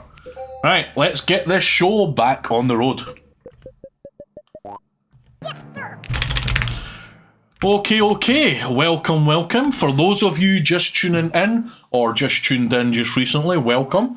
This is Worms Armageddon CWA, where we stream all competitive matches that we can for Worms Armageddon. This in particular is the grand final of CWT 2025, that is Crespo's Worms tournament. It is a prestigious event that takes place once a year. It begins every September. And yes, it's based on one scheme intermediate, and the best players in the world that we know of anyway always like to partake in the scheme to see who is the champion of that year. This is a best of 7 format, so the player needs to win 4 rounds in order to emerge victorious here today and be crowned the CWT Champion of 2025. So yeah, welcome. Hope you're enjoying the match today. And yeah, we hope to see more interesting, fun matches to see who wins. Will Tade get back in, bring it to a 3-3 and get a decider? Or will Rafka, on match point, seal the deal and become champion?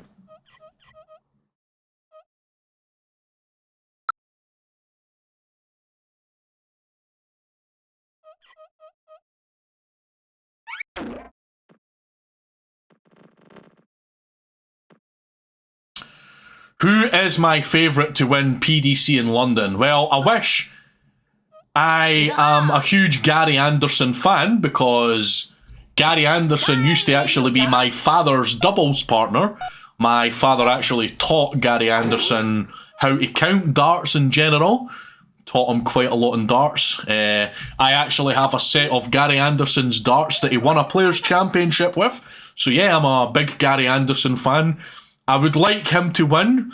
But who I think is actually going to win, I mean, statistically and on performance, it's most likely going to be Luke Littler. I was a big fan of him at first, but I'm not too sure. Something puts me off about him. He's a fantastic player, obviously, but can't say I'm a huge fan of his overall attitude. There was a big upset with Gerwin Price last night. That was a fantastic match. Seeing Gerwin Price, one of the big names in darts, get destroyed so much there.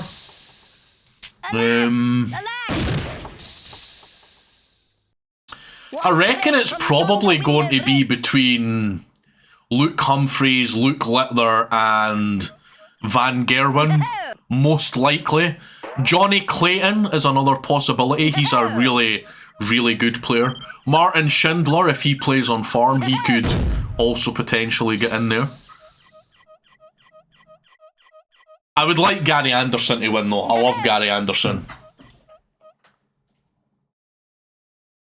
I mean, anyone When is can... this tournament going on? Talking about darts, the Darts World Championship 2026. It's currently ongoing right now. It's in the 2nd round. We're in right now for the darts. Oh, cool.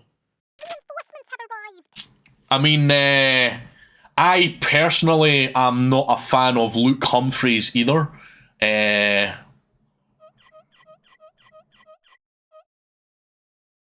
Not saying that I hate the guy or anything, you know.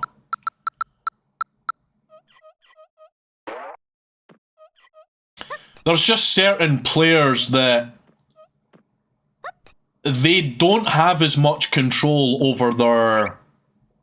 They get too upset. You can see that they get in their own head and they ruin their own potential sometimes. Ow! Ow!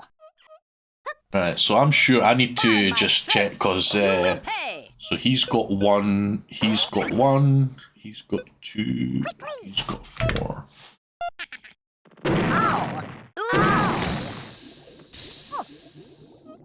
Another big kill for Rafka here. Revenge! What crate from yonder window breaks?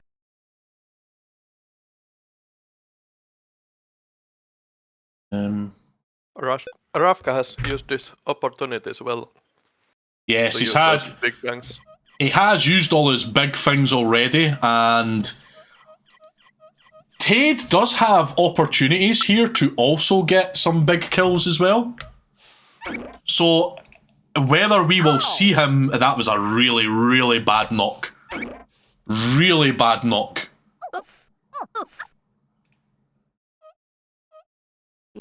He's going to have to use another rope if he wants to get that out.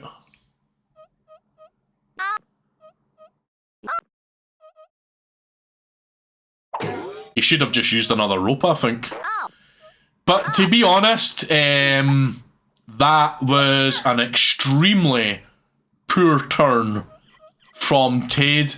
And as always, it seems the rope knock and roping in general is what has let him down. You do me a grave Like, disservice. generally, the one thing that has caused Tade so much trouble today is rope knocking. His roping in general has You do me a grave ruined a disservice, number well of said, turns my for lord. him today that were very, very important turns. He still has a chance to get back in this round, but it is slipping further and further away from him exponentially at this point. He needs something big, and he needs it quick. Oof. I'll get you.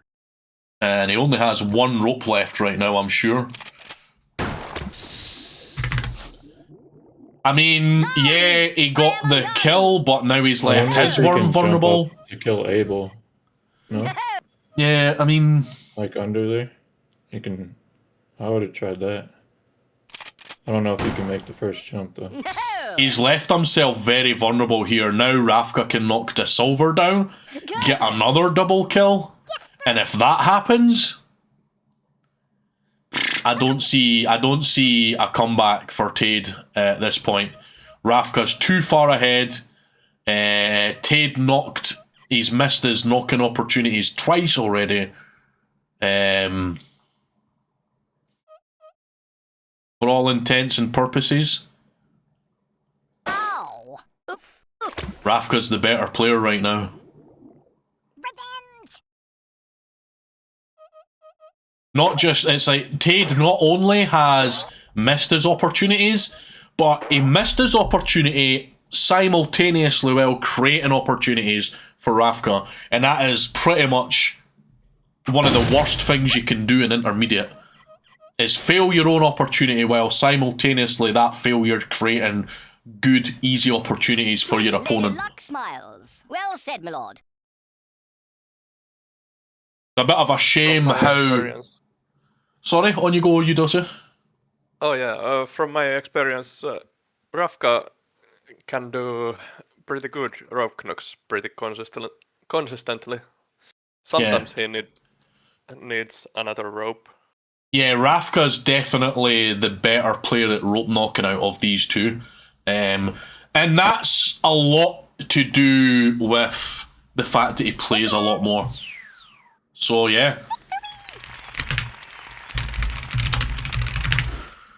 Right. There we have it. So, Tade, and I can't blame him, surrenders in the last round because he just couldn't see a way back after those mistakes.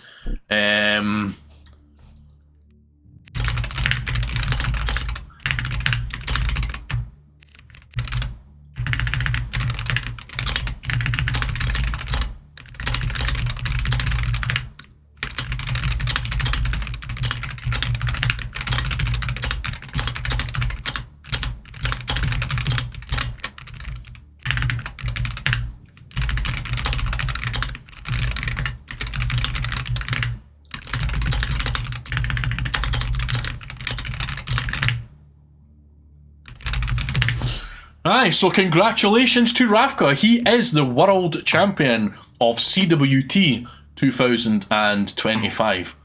Yeah, so congratulations to him. We are going to, or I am going to do a quick couple of tool assists here. I actually only have one turn, one thing that I wanted to try on tool assist, so I'm going to try and do it now, and that is to get the draw for Tade in the second round.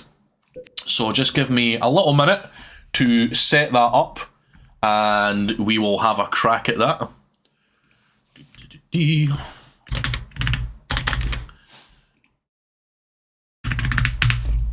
I'm just loading up now. So games. That was a lot of rounds. Now, is this the right round? Well said, my lord. So this is the tool assist build.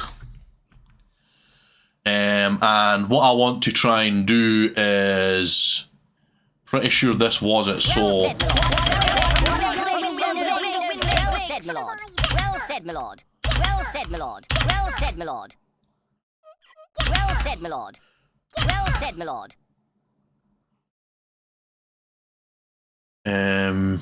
Yeah, so this is the turn here I think I was talking about. Was it? Was it this turn?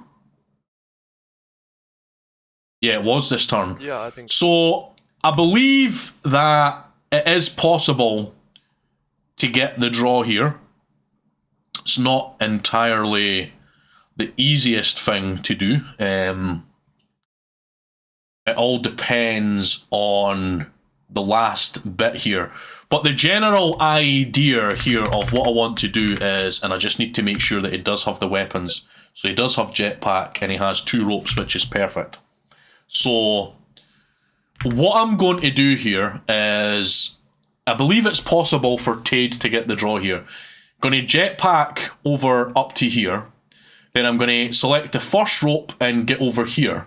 So I'm hoping to be at this point here with at least 20 seconds to spare.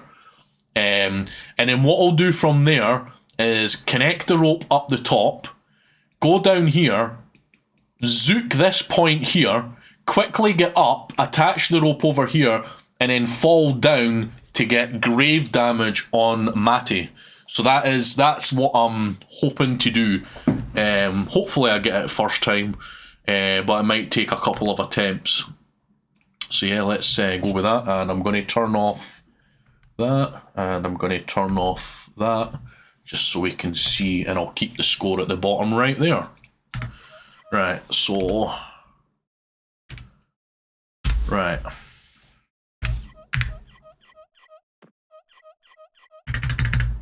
Actually, I forgot to do one thing before I start. Oh, wait. Yeah, that's better. That's what I need. But obviously, I don't want to have the flat thing because that's unfair.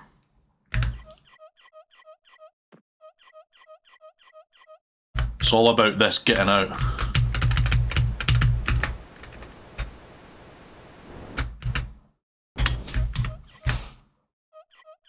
No!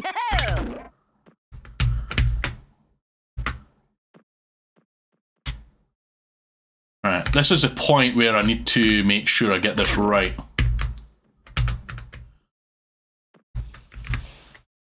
These things are annoying me. I don't want to... Hold on, I'm going to have to...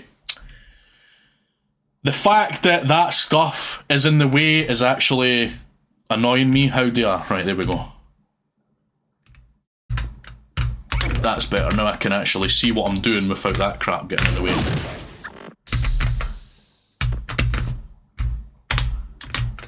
Ah! I hit the wrong button there. Sorry, hold on. Well said, my lord. That is very annoying. Well said, my lord. Well said, my lord. Well said, my lord. Well said, my lord. Well said, my lord. Well said, my lord. We'll just take it from here. I was first thinking if you could drop a grenade next to the girder Yeah. from the rope. The reason I want the dynamite is so I get more momentum for the rattle as I'm moving up.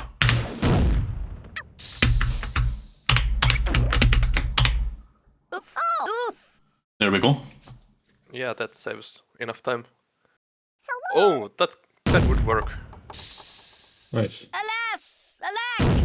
So yeah, that is how he can get the draw there with relative ease, if you're a good roper and an imagination. But yeah, that could have been a way that he could have got the draw, and if we watch that turn in its entirety, I probably would have been able to do it in one go. I forgot to turn off the right elements of the screen. When I'm playing, I like to have the black background like this. It's the least distracting. It gives you the most visibility and contrast to the actual land. And obviously I had to turn off the the actual TA thing where you can see the momentum, but let's watch this turn. Well said, my lord. Only the obstacles with black edges Well said, my lord. Well said, my are lord. less visible. The only two parts of that turn that I think posed a risk was the jetpacking out, because it was so close to the water, and the actual pile at the end to get the grave damage. Those were the two actual challenging parts of that, but for the rest of it, it was a really easy turn, like in general. Well said, my Right, lord. so let's watch that turn in its entirety. But for the most part, I did do it all first time.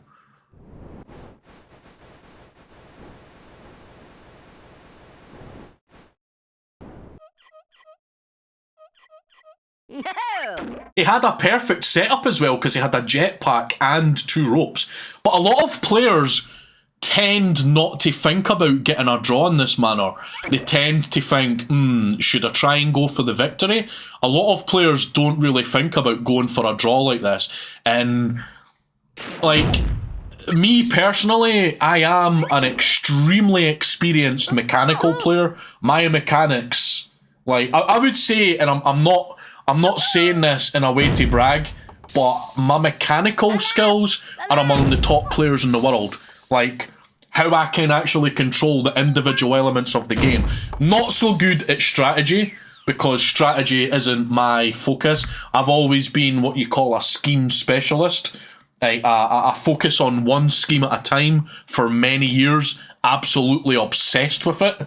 That's just the way that I'm wired.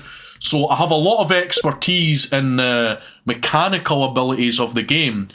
So when I'm sort of spectating CWT or Intermediate, and I'm looking from almost every turn from the perspective of what is actually possible in this one turn. What is the best thing that the players could do for that specific turn?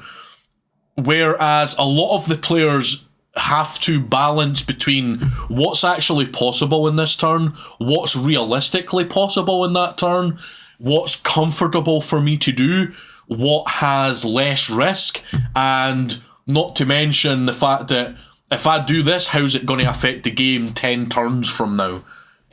But when it comes to your sudden death turns like that, Entertaining. there's a lot of missed opportunities where players can get a draw by killing one worm and using a utility to sacrifice their own worm in order to get grave damage on the remaining worm. It's something that I would personally like to see more of, because those turns at the end, not only are they useful, you can get a draw instead of a loss, but they're pretty impressive as well.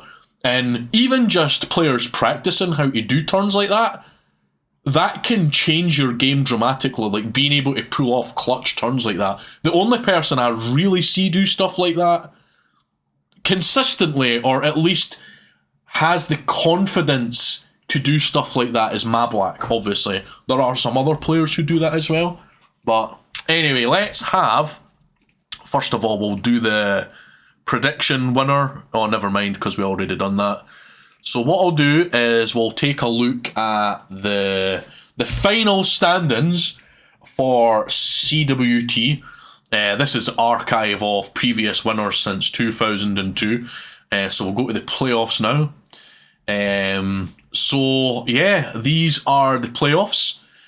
Tade beat Mega Adnan, Katsis and Abe God to get into the final. Rafka beat Koras, Diego 98 and Mablack to reach the grand final. And I have to say, this year from Rafka, that is a very, very impressive run he's had. To beat Koras, Diego 98, Mablack and Tade to achieve the title of champion. Koras is an all-time great player. Diego 98 has played incredible this year. Diego 98 was actually my favourite player to watch this year in the early stages. Diego 98 and Mega Adnan. I think with another couple of years of practice, those two, at their current rate, are going to be an unstoppable force. Their strategy is constantly getting better, but their creativity, their outside thinking the way that they do similar, like that move that I showed at the end, those are the types of things that Diego98 and Mega Admin are actively trying to do in matches, and they're getting better at those weird, really long turns like that, which is nice to see. A lot of the other players, they try to play as safe as possible. But yeah, absolutely excellent tournament. So thank you to the other commentators who have joined us today, Old Sock and Udose. I'll take a minute. I'm going to say a little speech about the tournament in general, but first I'd like you guys to say something.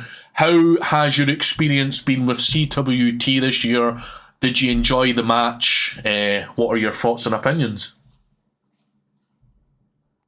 Yeah, it was a great.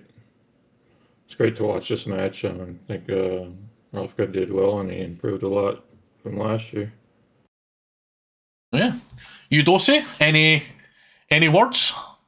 Thank you for Korusha to inviting me to commentate. I really enjoyed watching all these matches and learned a lot of strategy, but also smaller tricks. There's a lot to learn about from other people, and that's the best part of CWT. Yeah, cannot agree more. It's been a fantastic year. I was a little bit worried. Thanks for hosting. Yeah, There's a lot of work into that, and I appreciate it. Like so the community and everything. That's what we're here for, to support the community. I've said it time and time again. I don't do these streams really for myself. I mean, what I get out of doing these streams is just constant entertainment by getting to see the best players in the world do stuff. I get to support the community. I get to, basically just supporting the community. Just like, the way I see it is, it makes it a little bit more meaningful. It adds a little bit more value to the players, especially for such a niche community like Worms Armageddon. Having it streamed live, we had 60, 70 players today tune in for the grand final, which is better than the previous grand finals that we had. So that's another record. We did have more players in one of the earlier matches, but you've got to take into account the time of day and what day that things were done.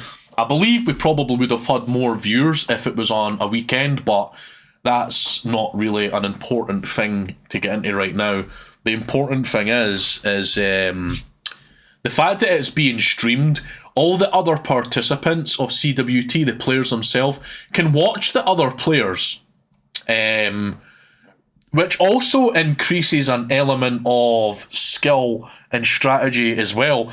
The players can go in, they can download their opponents' replays, they can study their opponents, but getting to see how people play live, participating in the chat, it must add an extra element of value to the players and the participants seeing it streamed. Knowing that there are hundreds of people around the world that enjoy watching, it must add an extra element of value and just more meaning to actually win the event, knowing that so many other people are interested, as opposed if it was just the players themselves. At least other people get to see and recognise the achievements and the improvements of all the players involved.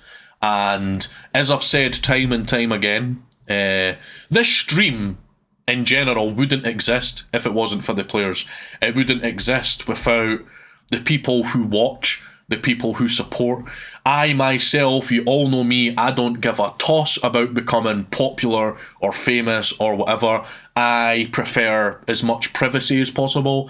I prefer having as little money as possible. I'm a very happy, content, happy little nobody as far as it is compared to the rest of the world. All these idiots fighting for global domination.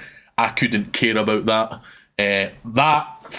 People try, like all these people with power trying to run the world, from my perspective, they're beneath me because they're all scrambling for things that have no meaning. Whereas me, I'm constantly really happy, but also depressed every day. I'm happy to see so many lovely people, so many creative people. I'm depressed.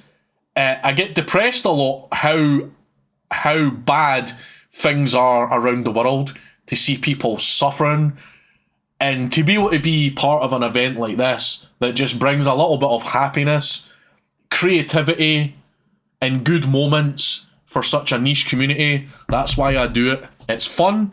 It's great. I like to share. It's nice to be nice. And some absolutely fantastic games this year. I'm glad to be a part of it. I'm honoured to be a part of it. And I'm just so glad to see all the community coming together, supporting each other.